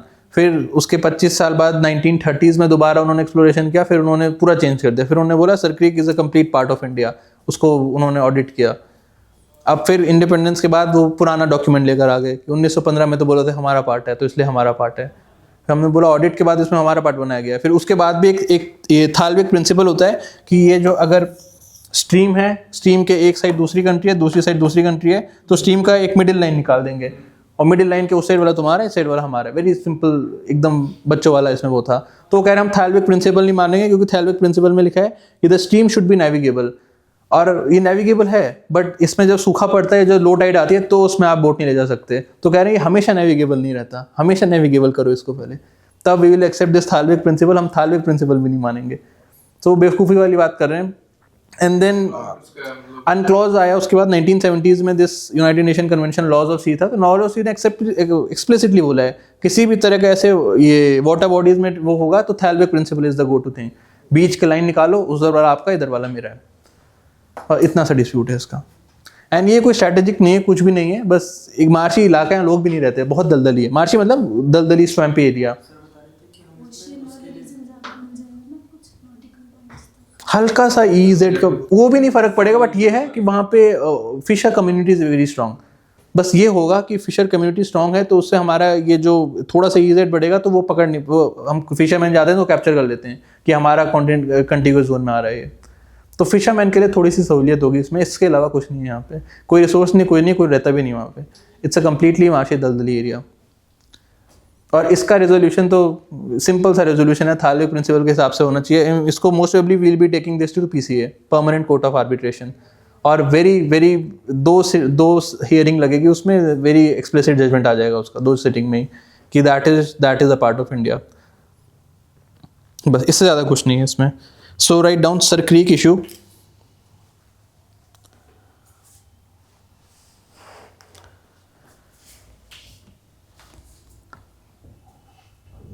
It's a 96 kilometer long marshy land.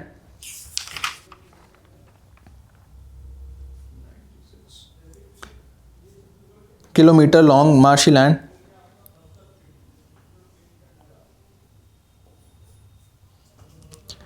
The next point, it does not have much of strategic importance.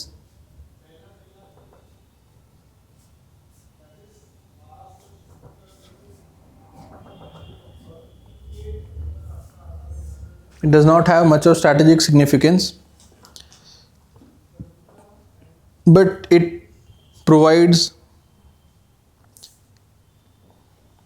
will provide better marine resources.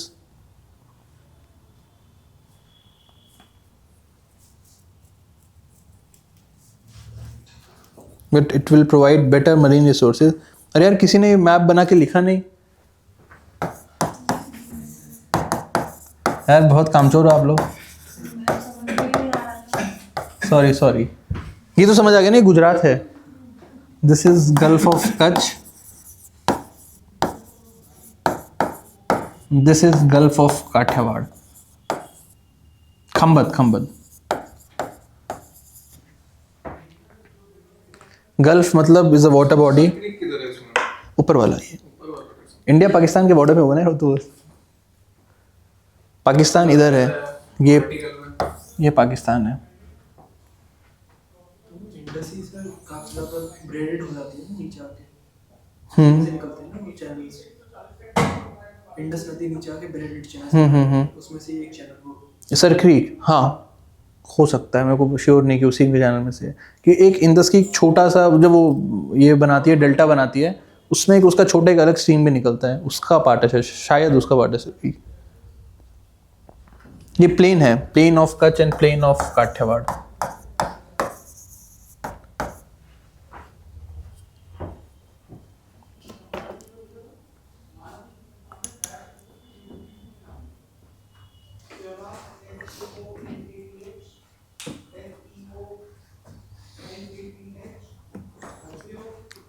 लिख क्या रहे थे हम?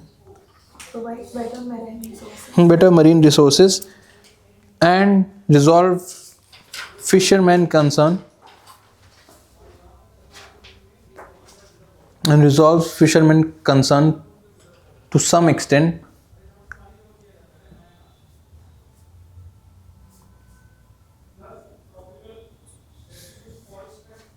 Fishermen concern to some extent,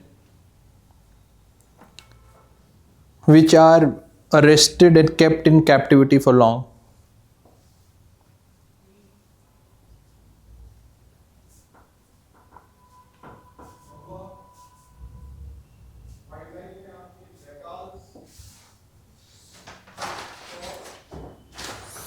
Kept in captivity for long. ये कौन सा province है पाकिस्तान का?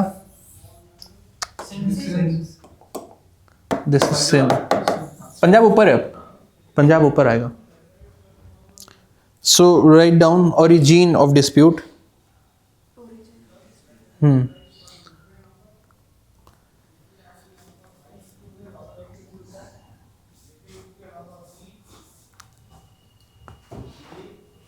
British sought to resolve by producing a map in 1914, British sought to resolve this by producing a map in 1914.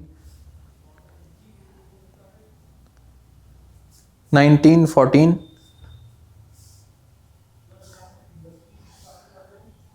which provides Sir Creek under Sindh. Which provides Sir Creek under Sindh.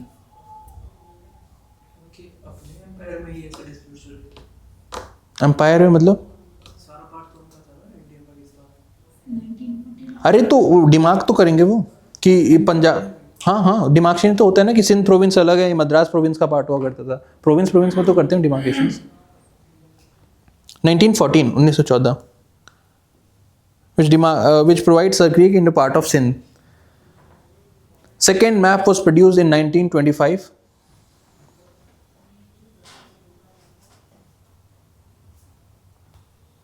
Second map was put in 1925, which provides Sir Creek as a part of Kutch.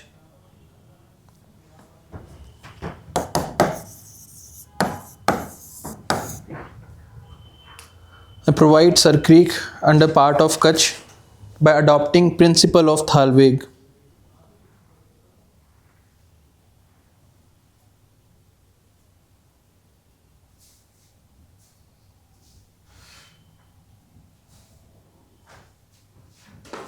Adopting principle of Thalweg. Bracket में लिखना तो लिख देना middle channel division. Principle of Thalweg, which is the universal convention.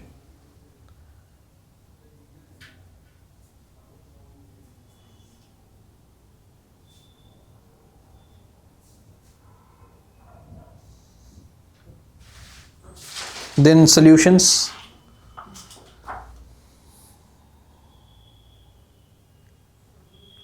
India insists on Thalweg principle.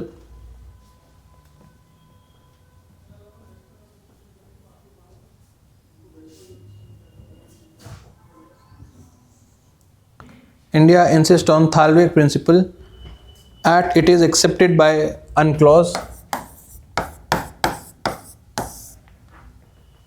as it is accepted by UNCLOS.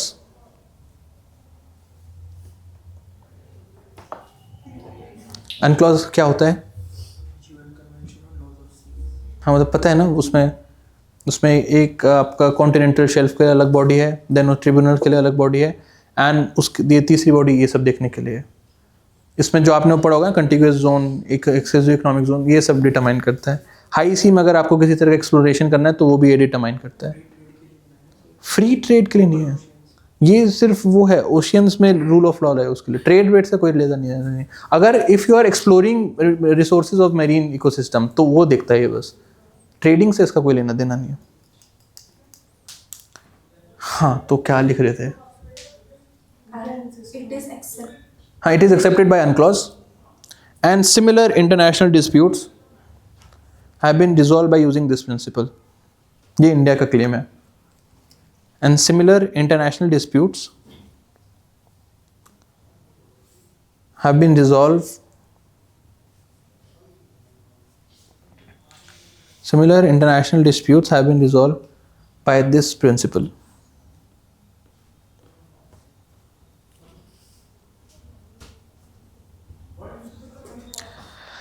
Next point, Pakistan contends that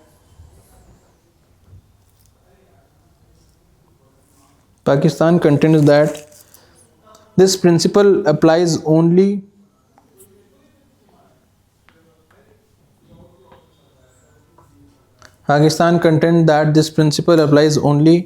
for navigable water bodies. For navigable water bodies.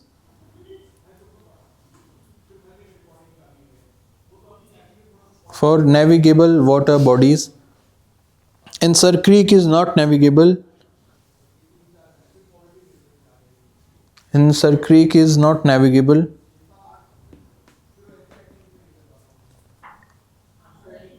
during dry season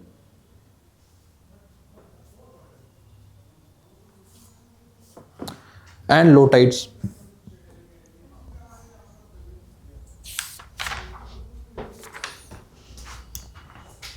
right अब एक बहुत ही pertinent important issue, this is चौथा issue between India and Pakistan in this water treaty.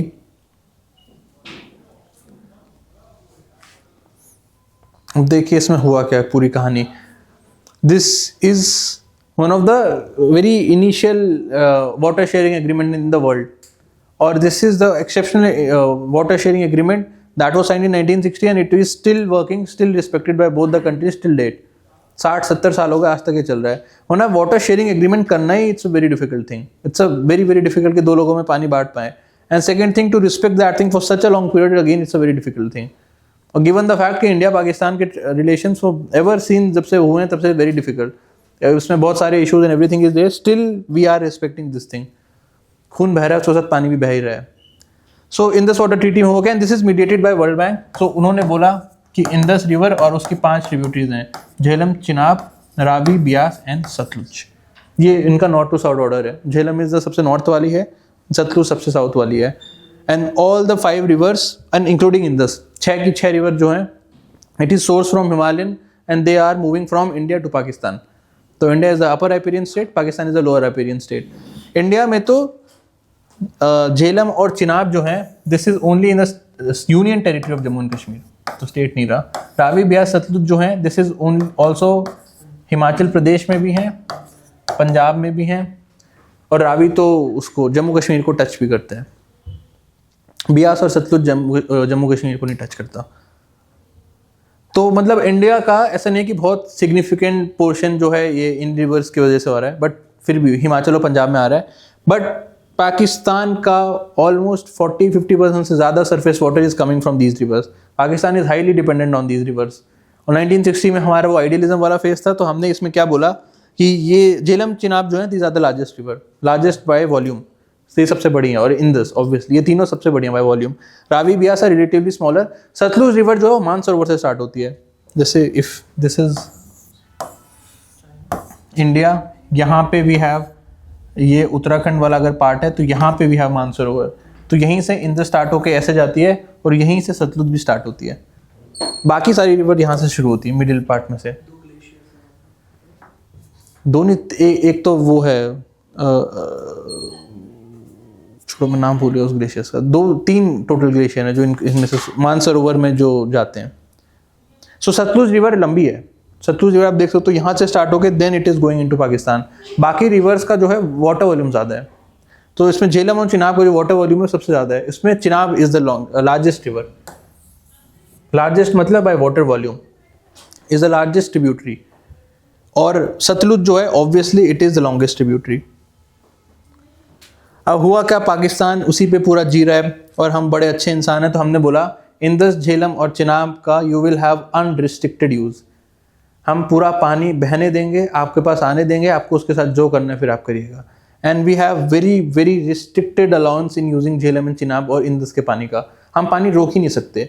एक होता है run of the river project, कि आप ऐसे पानी बह रहा है, ऊपर से नीचे पानी बह रहा है, तो इस पे आप किसी तरह के टर्बाइंस लगा सकते हैं। आप किसी तरह से इसमें थोड़ा सा इसमें चैनल्स भी नहीं बना सकते। पानी स्टोर करने का तो कोई स्कोप ही नहीं है, और पानी डाइवर्ट करने का तो कोई भी स्कोप नहीं है। आप इसमें छोटे बहुत टर्बाइंस बना सकते हैं और थोड़ा बहुत जो है पानी को आप ब्रेड कर सकते हैं। डाइवर्ट नहीं कर सकते, पानी कहीं और ले गए उसका यूज़ कर सकते हैं, यूज़ तो कर ही सकते हैं।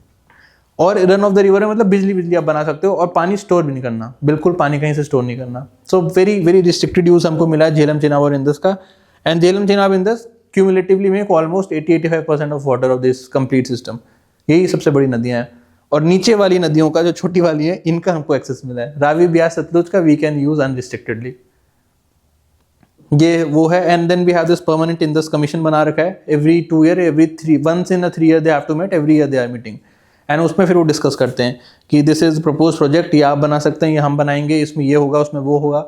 सो ये परमानेंट इंडस कमीशन में होता है। एंड अगर किसी तरह का डिस्प्यूट आया, पाकिस्तान के साथ डिस्प्यूट तो आना ही आना है, सो डिस्प्यूट रेजोल्यूशन के लिए first we have permanent Indus commission. एक परमानेंट कमीशन है, उसमें 7 रिप्रेजेंटेटिव होते हैं, इंडिया के भी पाकिस्तान के भी।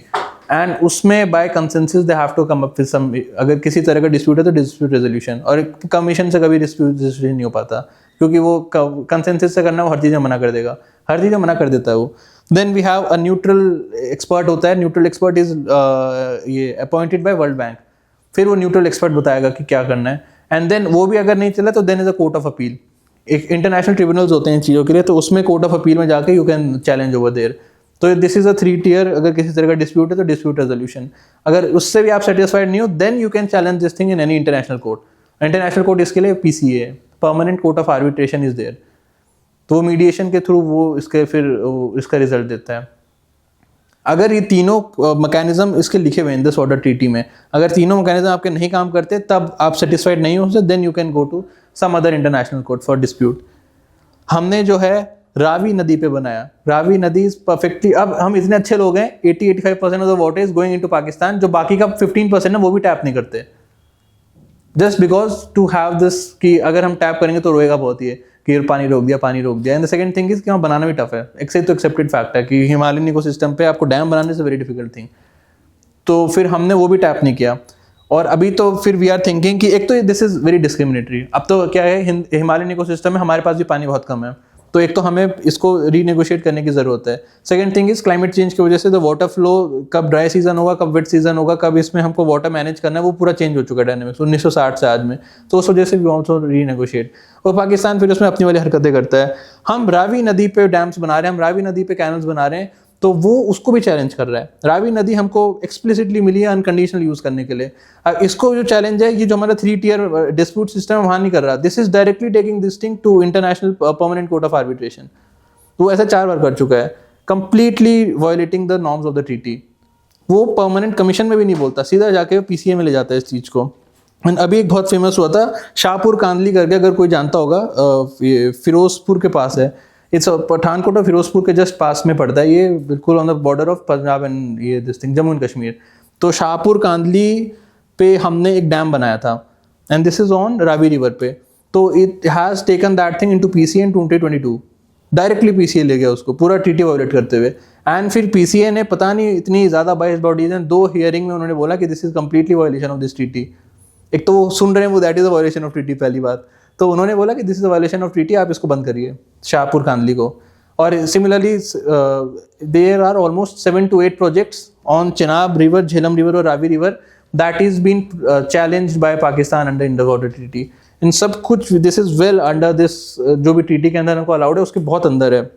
हम जितना पानी रोकना चाहिए उतना भी नहीं रोकते हैं, और उसके लिए भी अभी हमने बनाने स्टार्ट किया बिकॉज हिमालयन इकोसिस्टम में हमारा सरफेस वाटर बहुत खराब हो गया, बहुत बहुत कम हो चुका है सरफेस वाटर। तो 8 प्रोजेक्ट्स को has been contested under Indus water treaty. आपने वो सुना होगा कि रैटल करके प्रोजेक्ट है, that is on Chenab river पे, और एक किशन गंगा प्रोजेक्ट है। किशन गंगा को तो वो इतनी बार ले जा चुका है हर तरफ, वो दैट इज झेलम रिवर पे है। किशन गंगा को 2 बार ले जा चुका है PCA में, दोनों बार PCA ने बोला कि इसको आप रोकिए ना, हम एक्सेप्ट नहीं, हमने ओपनली बोला कि we are not accepting this thing because हमारी ट्रीटी है, we have this Indus water river sharing treaty, आप ट्रीटी बैन वो करते हुए जा रहे हो। फिर तब हम बोल रहे हैं कि आप TT नहीं फॉलो करोगे तो हम इसको रिवोक कर देते हैं, इसको या तो रीनेगोशिएट कर देते हैं, इसको बंद ही कर देते हैं फिर। बट इसको बंद करना is not an issue because फिर वो विक्टिम कार्ड खेलेगा कि एक हमारे इंडस वाटर ट्रीटी आपने वो भी बंद कर दिया, कल को आप डैम बना रहे हो, कुछ कर रहे हो, अगर बिना ट्रीटी के हम डैम बनाएंगे तब तो ये हर जगह ले जाएगा। फिर एक विक्टिम कार्ड करके बोलेगा कि फिर ये एक अपर राइपेरियन स्टेट है, हमारा पूरा इंडस रिवर पे हमारा एग्रीकल्चर है, ये हमको इस तरह water is using as a weapon. तो हमारा चाइना के साथ ऐसा कुछ नहीं है जब ब्रह्मपुत्र को लेकर? सबसे बड़ा दिक्कत तो ये है, हमारे पास वो वाटर शेयरिंग एग्रीमेंट ही नहीं है, हमारे पास डेटा तक नहीं मिलता हमको। कम से कम डेटा तो मिलना चाहिए क्योंकि असम में बाढ़ बहुत आती है ब्रह्मपुत्र की वजह से, हमको डेटा भी नहीं मिलता। डेटा लेने के लिए हमको $2 मिलियन पे करने पड़ते हैं उनको, उसके बाद सिर्फ 1 महीने जब बारिश आती है उसका डेटा देते हैं, वो डेटा भी लैग देते हैं, वो अगस्त में देंगे जून का डेटा, वो तो बड़े घटिया इंसान है। हाँ, so this is about all about Indus water treaty, बहुत सारा इसमें violation and everything is there, and Pakistan इसको भी एक ऐसे डिप्लोमेटिक टूल की तरह यूज कर रहा है। 3 बार हमारे अगेंस्ट PCA में जजमेंट आ चुका है, बट स्टिल हमने तो ओपनली बोला we won't be accepting this thing. हम प्रॉब्लम, एक तो climate, that's a genuine thing कि क्लाइमेट चेंज की वजह से तो पूरा वाटर कोर्स ही चेंज हो चुका है इंडस रिवर का, उस वजह से वी वांट टू रीनेगोशिएट। और दूसरा इसके टर्म्स बहुत खराब है और सामने वाला इसको रिस्पेक्ट ही नहीं कर रहा, that's why we are pushing, इसको हम पूरा रीनेगोशिएट करेंगे, दूसरी इंडस वाटर ट्रीटी बनाएंगे। या फिर एक group of people is there in India जो बोल रहे हैं इसको रिवोक ही करते हैं, ये this is not working right. So लिखते हैं इंडस वाटर ट्रीटी पठानकोट में है, शाहपुर कांदली। पंजाब से है क्या कोई यहाँ? आप कहाँ से हो? हरियाणा में कहाँ से? अरे वो इधर दिल्ली के ही हो यार, पड़ोसी तो है भाई। दिल्ली वाले ही हो। So right down Indus water treaty.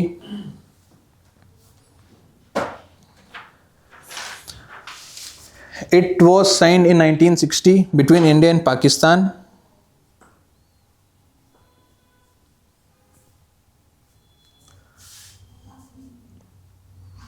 Between India and Pakistan.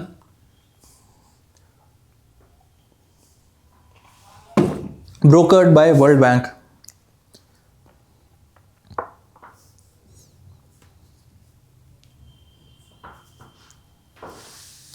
The second is objective of the treaty. This is an important thing. Prelims means कहीं भी you can expect कि direct dedicated question of IWT आ सकता है. Objective. The treaty fixes and delimited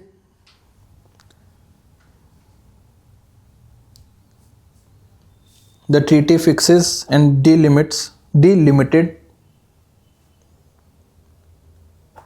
the rights and obligation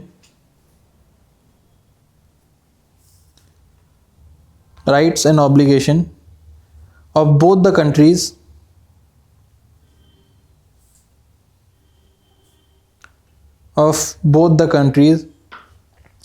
concerning the use of waters of Indus river system.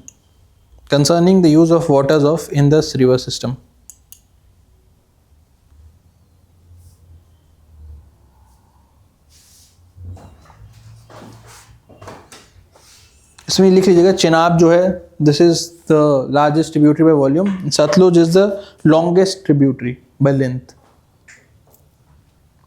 बाद में सारे चेनाब में मर्ज होते हैं, एंड देन इवेंचुअली चेनाब जो है इंडस में मर्ज होती है। ब्यास और सतलुज का आपको पता होगा, ब्यास सतलुज तो पंजाब में मर्ज जाते हैं, फिर उससे वो इंदिरा गांधी कैनल निकालते हैं। वो कब बना है इंदिरा गांधी का? डेट पता नहीं यार उसकी। नहीं, इसके बाद बना था, इसके तो पक्का बाद में बना था। अरे अनरिस्ट्रिक्टेड यूज है हमारे पास।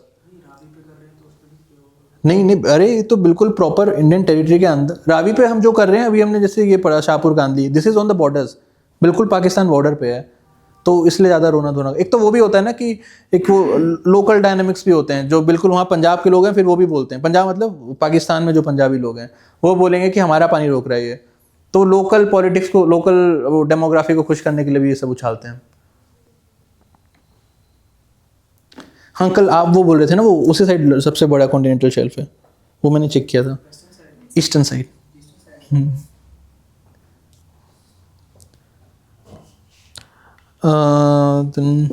प्रोविजन ऑफ वाटर यूजेज, क्या क्या मिला हुआ है?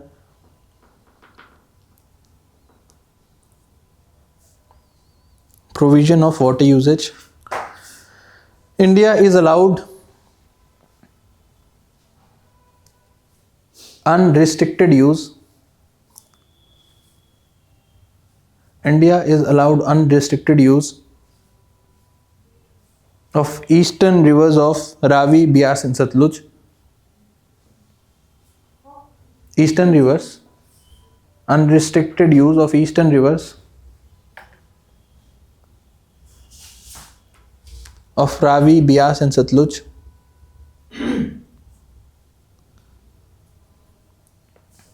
Pakistan have total control over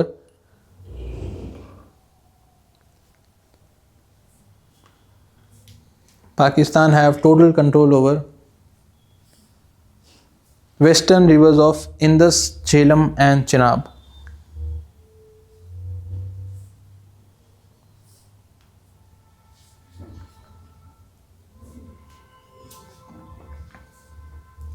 Next point, India is provided very restricted use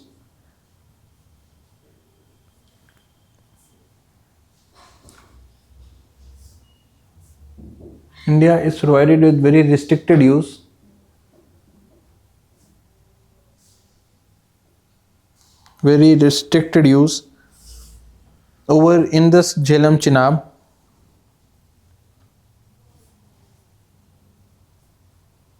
Indus, Jhelum, Chenab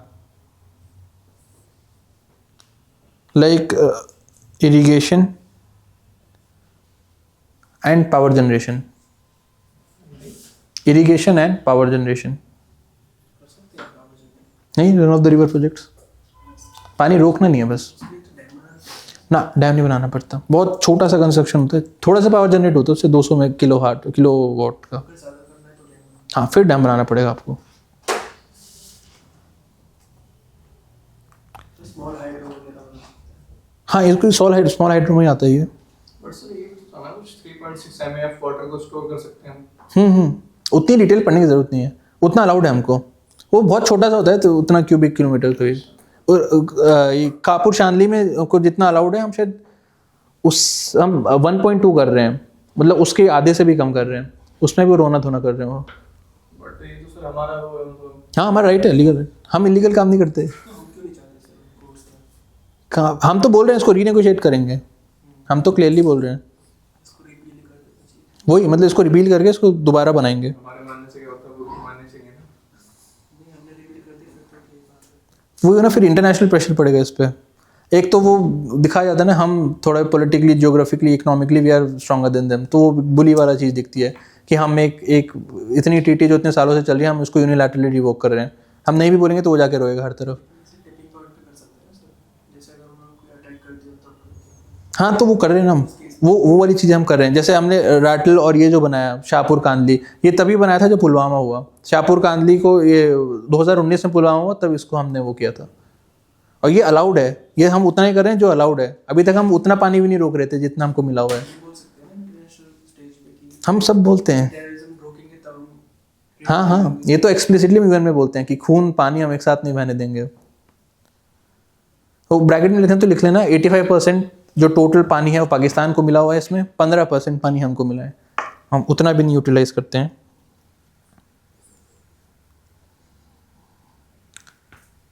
और सर जैसे हम प्रोजेक्ट्स बना रहे हैं चिनाब ब्रिज वगैरह उसके लिए कोई ये तो ब्रिज बन रहा है ना, उसके लिए कुछ नहीं है ना तो पानी थोड़ी रोक रहा है उससे, अभी उसके स्टार्ट होने लगेगा कंस्ट्रक्शन कर दी इसको ब्रिज बना रहा है और ऊपर से उस देन द नेक्स्ट इसमें the treaty require creation of permanent in the commission. Treaty requires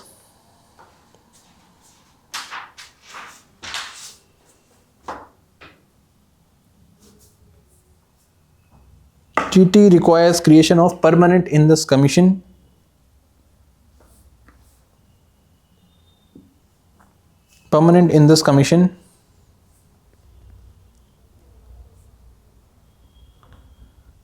with a commissioner from each country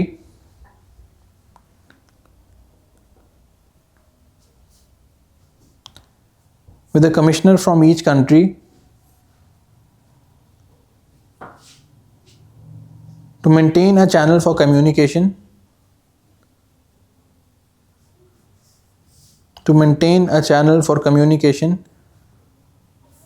and is required to meet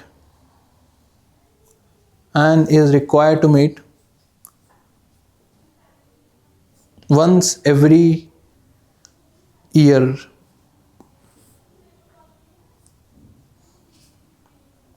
Required to meet once every year.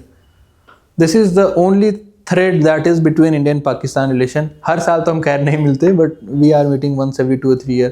Pulwama हो गया तो हम नहीं मिले थे। India से बात होती है हाँ हाँ, एक बार इस्लामाबाद में होगी, एक बार दिल्ली में होगी। अच्छा ऐसे हाँ, जो हमारा सेंट्रल वाटर कमीशन है, आपने पढ़ा होगा, सेंट्रल वाटर कमीशन और सेंट्रल ये एक ग्राउंड वाटर अथॉरिटी के साथ एक तीसरी बॉडी और है। मेजरली सेंट्रल वाटर कमीशन का जो डायरेक्टर होता है यहीं थोड़ी दूर में बैठता है, करोल बाग से थोड़ा सा आगे, तो वो जाते हैं इस्लामाबाद और वहाँ से सिमिलर पर्सन आता है। हाँ, देन फिर इसमें डिस्प्यूट रेजोल्यूशन, ये भी एक रीज़न है हम इसको नहीं तोड़ना चाह रहे हैं। हमारे यहाँ 71 की वॉर हुई, ये हुई 71 के वॉर वाले टाइम भी हमारा लोग वहाँ से इस्लामाबाद गए थे। This is one of the reason हम नहीं तोड़ना चाहते इसको, एक ही लिंकिंग थ्रेड है अभी।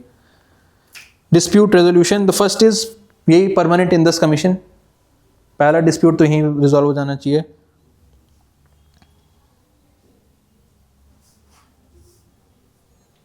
Permanent Indus commission. फिर second neutral expert appointed by World bank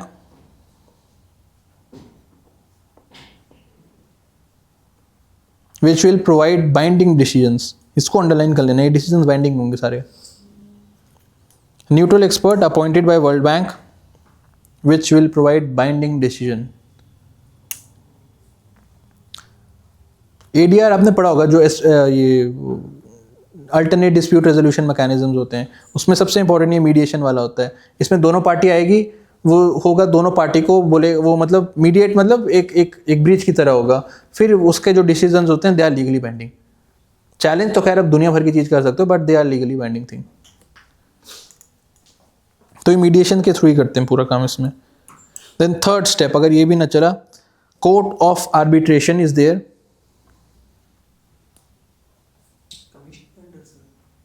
नहीं, कोर्ट ऑफ आर्बिट्रेशन अलग होते हैं, internationally. Court of arbitration are there.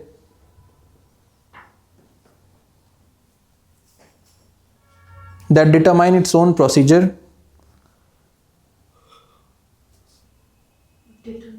Its own procedure.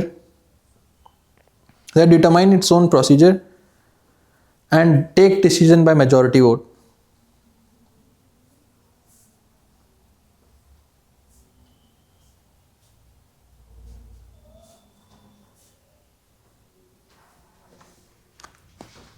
ये सब एडहॉक आर्बिट्रल ट्रिब्यूनल बनते हैं. अगर आपकी लड़ाई हो गई किशन गंगा पे, आपकी लड़ाई हो गई तो एक आर्बिट्रल ट्रिब्यूनल बनेगा, सिर्फ किशन गंगा के लिए बनेगा.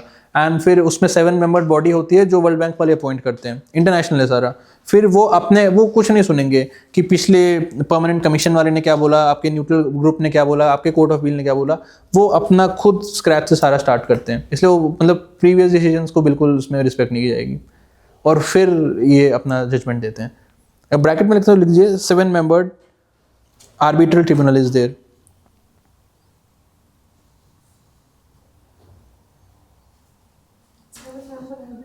Arbitral tribunal is there, constituted by World Bank. Constituted by World Bank.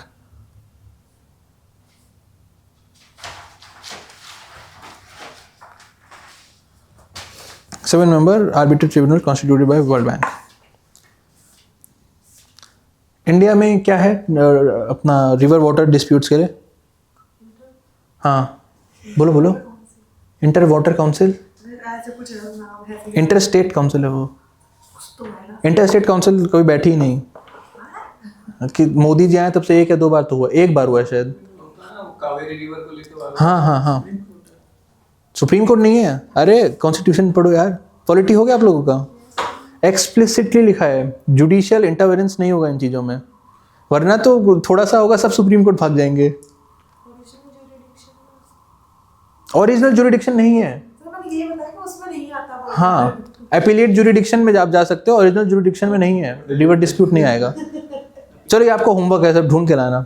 अगर ये स्टेट रिवर वाटर डिस्प्यूट होगा तो क्या क्या है, कल डिस्कस करेंगे. इंटरस्टेट क्या?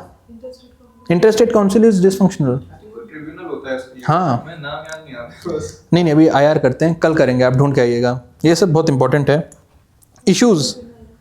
Now what are the issues with the treaty? नहीं,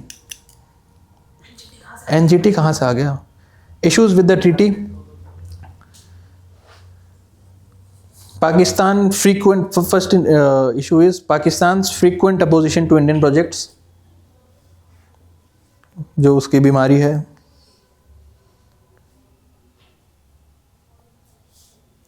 इसमें फ्रीक्वेंट प्रोजेक्ट्स, जब आपका ज्योग्राफी की मैपिंग ये सब चुनाव विनाप होगा तो इसमें ये प्रोजेक्ट्स आपको कराए जाएंगे. अब पूरा ज्योग्राफी में यहाँ करा पाना मुश्किल है. IR के लिए टाइम बहुत कम मिला है, तो हम इतना डाइवर्ट करेंगे तो IR ही रह जाना हमारा फिर. तो वहाँ पे आप देख लीजिएगा कौन कौन से प्रोजेक्ट्स हैं, सारे इंपॉर्टेंट हैं. ऐसे इंटरनेशनली कोई पिच किया जा रहा है इस तरह का प्रोजेक्ट की है, तो that become very very important. So opposition is majorly, इसी में इस पॉइंट में the opposition is majorly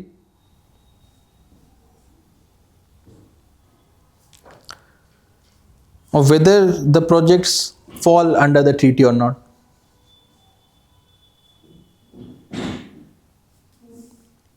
whether the project fall under treaty or not.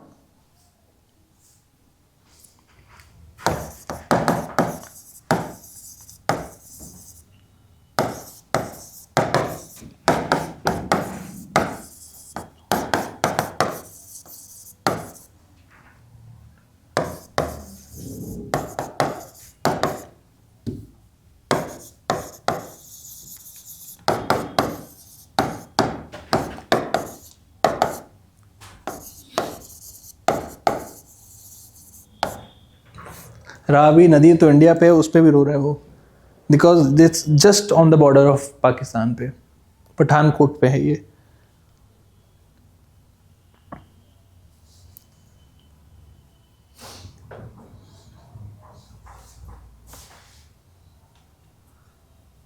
अरे सॉरी क्या लिखा हूँ.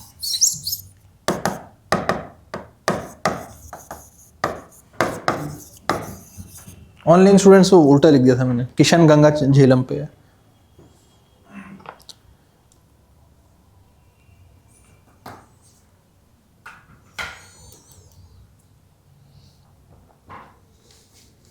अभी टोटल शायद 7 या 8 होंगे जो वो कहता है कि डिस्प्यूटेड है because of Indus water treaty. Then second one, treaty is unfair for upper riparian state India. Treaty is unfair for upper riparian state India. Upper riparian, ऐसी कुछ स्पेलिंग हो गई. अपर राइपेरियन मतलब ऊपर से पानी नीचे बह रहा है. हम अपर राइपेरियन है और लोअर राइपेरियन है. Treaty is unfair for upper riparian state India because of disproportionate sharing of water.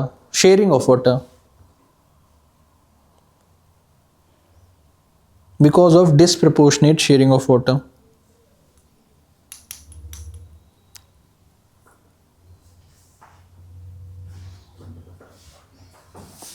Then third point, Pakistan taking exceptional judicial recourses.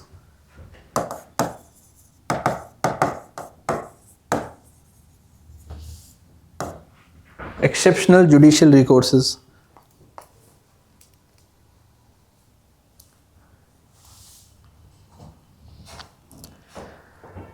Without exhausting 3-tier dispute resolution mechanism.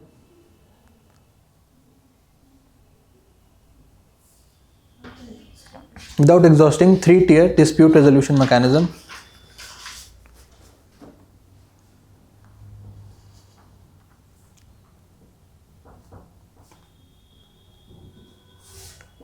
Pakistan opted for Permanent Court of Arbitration.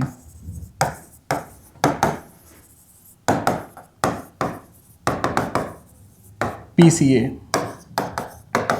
ये सब हम करेंगे, ये तो international bodies हैं, ये सब हम बाद में करेंगे. Pakistan opted for PCA,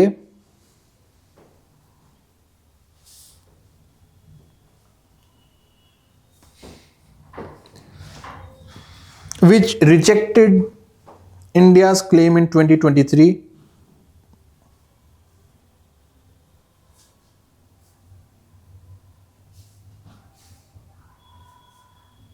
by interpreting the treaty in letters. 2023.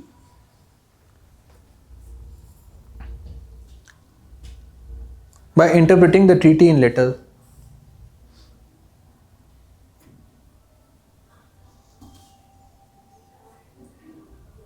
वैसे 2 बार और किया उसने, ऐसे 3 बार हो चुका है ऐसा. हमने तीनों बार we have explicitly said we will not be respecting the judgment of PCA.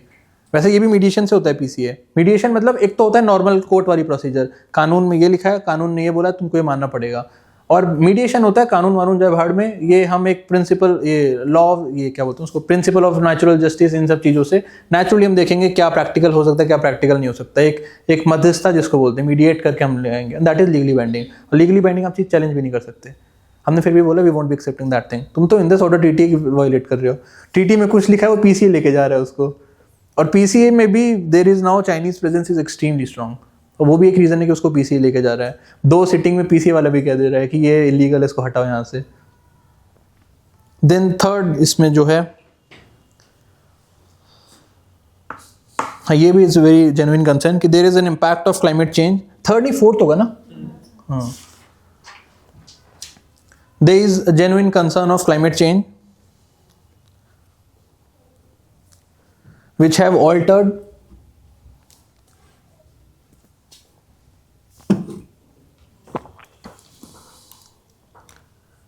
altered the water flow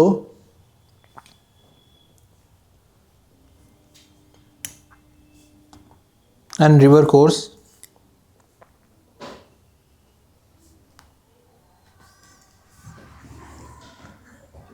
There is new threat of extreme droughts and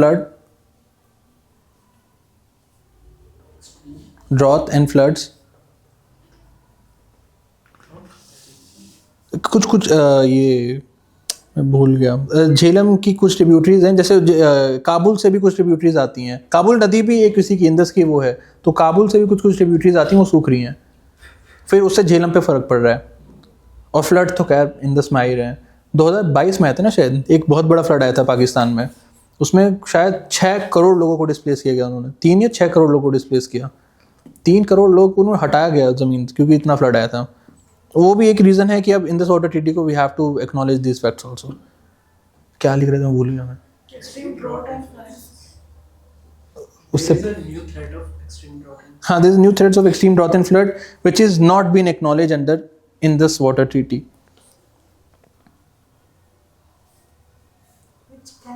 Which is not acknowledged under Indus water treaty.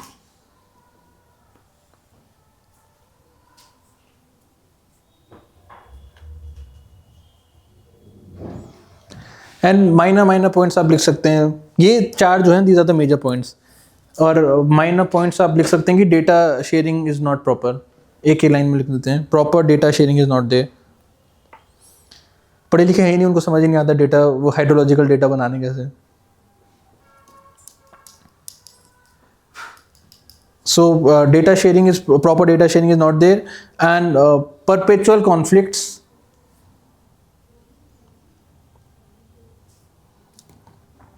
causes hindrance in working of the treaty.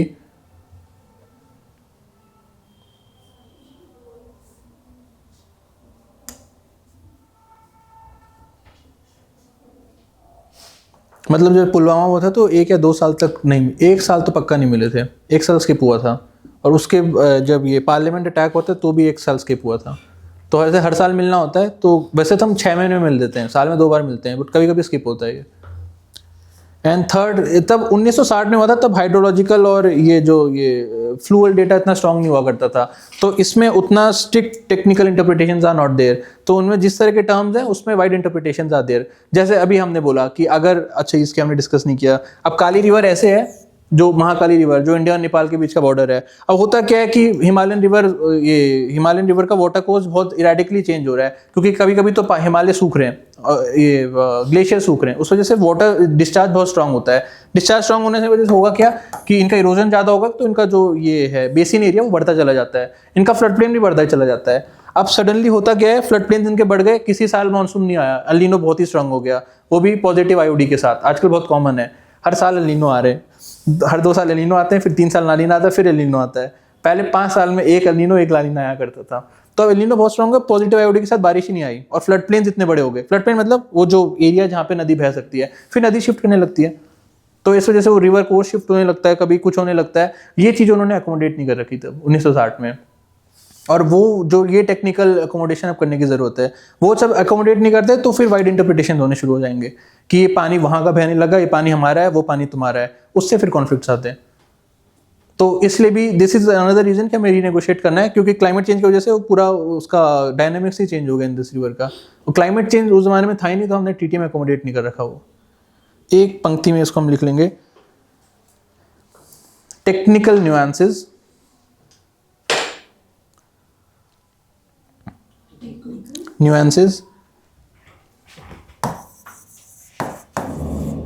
Specially pertaining to climate change, technical nuances specially pertaining to climate change,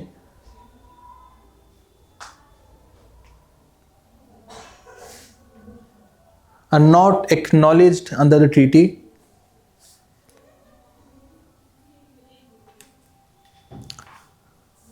which may lead to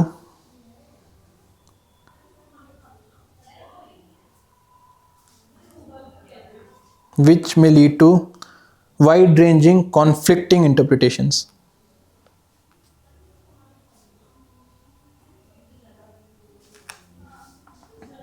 Which may lead to wide-ranging conflicting interpretations.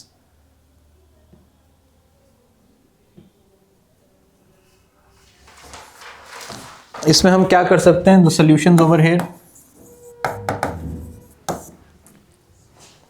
Need of the hour is we need to renegotiate. We need to revisit and bilaterally we need to completely renegotiate the treaty.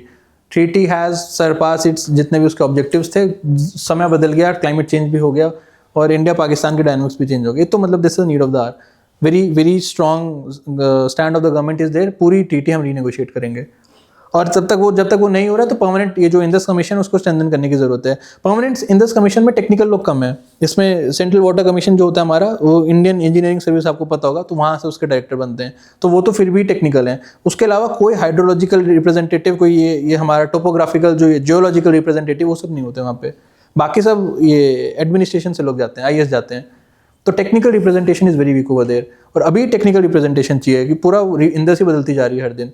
तो technical representation is not there. और Indus water commission में उतनी powers नहीं है कि Indus water, हमने बोला था जो न्यूट्रल एक्सपर्ट कमेटी और सीओए है, that have legally binding judgements. Permanent commission की कोई लीगली बाइंडिंग जजमेंट नहीं है, कोई नहीं सुनता. आज आप जजमेंट दो, कल चैलेंज हो जाएगी वो. तब तक वो करने की जरूरत है. नीड ऑफ द आवर तो ये बदलेगा, बदलना चाहिए. वेरी स्ट्रिक्ट आप कंक्लूजन में भी लिख सकते हो. Need of the our is that अभी हमें ट्रीटी चेंज करनी है पूरी. और ट्रीटी में ही है एग्जिट क्लॉज. ऐसी ट्रीटी में that's a very surprising thing, treaty में एग्जिट क्लॉज दे रखा है.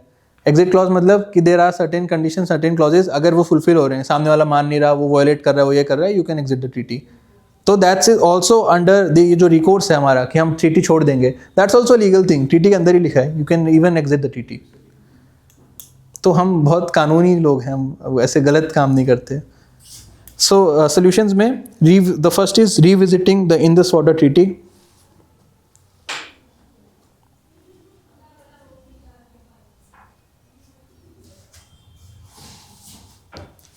इसको एक्सप्लेन एक लाइन में इसको लिख लेते हैं. Water sharing is not equitable. Water sharing is not equitable. Climate change has not taken into account.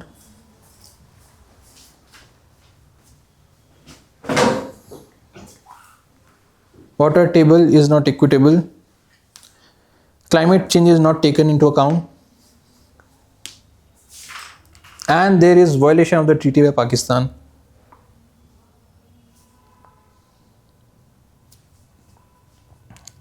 इन कारणों से हमको रिविजिट करनी है.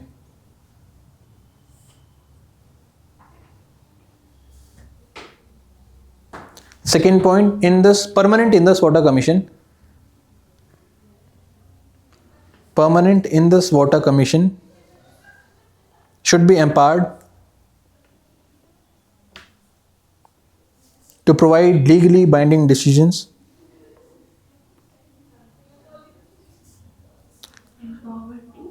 Provide legally binding decisions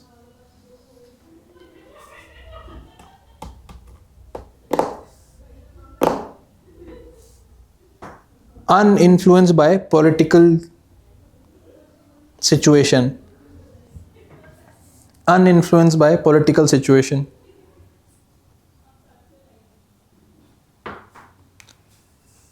इसी में लिखना, इसी पॉइंट में, Indus Water Commission should also get representation from scientific experts. Indus Water Commission should also get representation from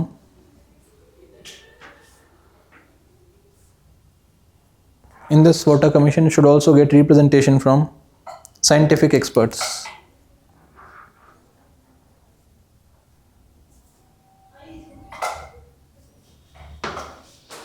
और जब तक नई ट्रीटी नहीं आती तो कम से कम climate change should be acknowledge within this thing. तो एक लाइन में बस, climate change should be acknowledged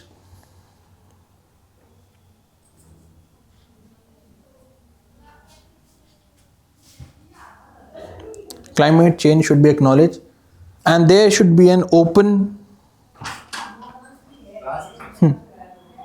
there should be an open,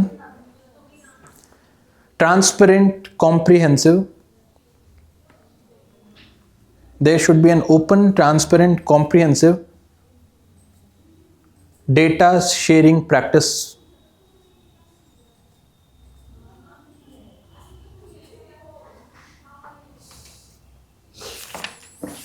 बहुत डिटेल में हमने पूरा इंडस वाटर ट्रीटी डिस्कस कर लिया। हाँ, एक बस छोटा सा इसमें पाकिस्तान में और बच्चा है ट्रेड। कल परसों मेरे को ध्यान है मैंने कुछ गलत बोला था उसमें, 2019 में पुलवामा में we have cease the trade, मेरे को ध्यान है ये मैंने बोला था।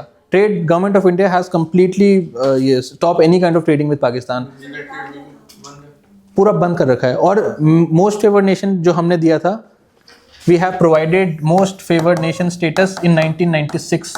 1995 में WTO बन गया था, अगले साल हमने पाकिस्तान को दे दिया था। पाकिस्तान ने हमको दिया नॉन डिस्क्रिमिनेटरी मार्केट एक्सेस, 2010 में उसने हमको दिया था, when the SAARC summit was there। 2019 में we have revoked our MFN also. जब हमने ट्रेड बंद किया तो उसके अगले 2 महीने में हमने MFN भी हटा दिया। 2019 जब पुलवामा हुआ था।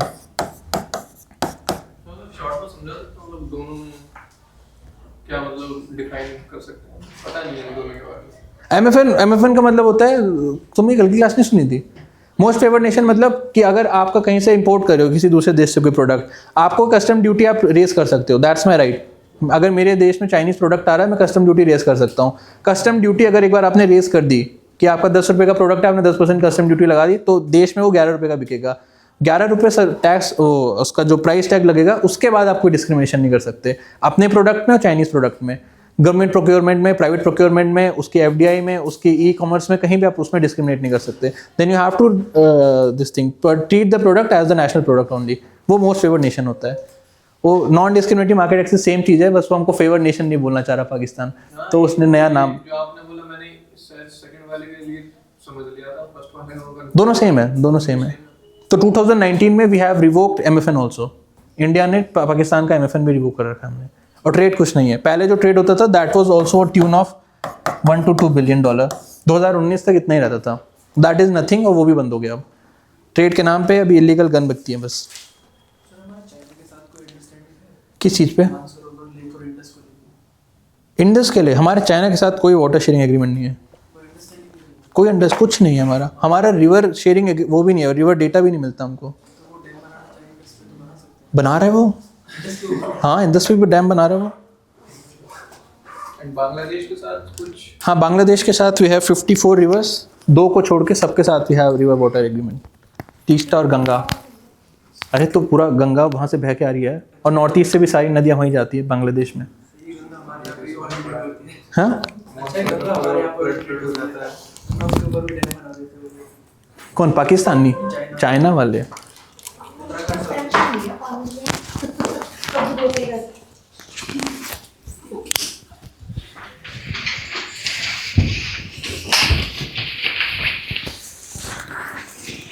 नेक्स्ट हम करेंगे अफगानिस्तान।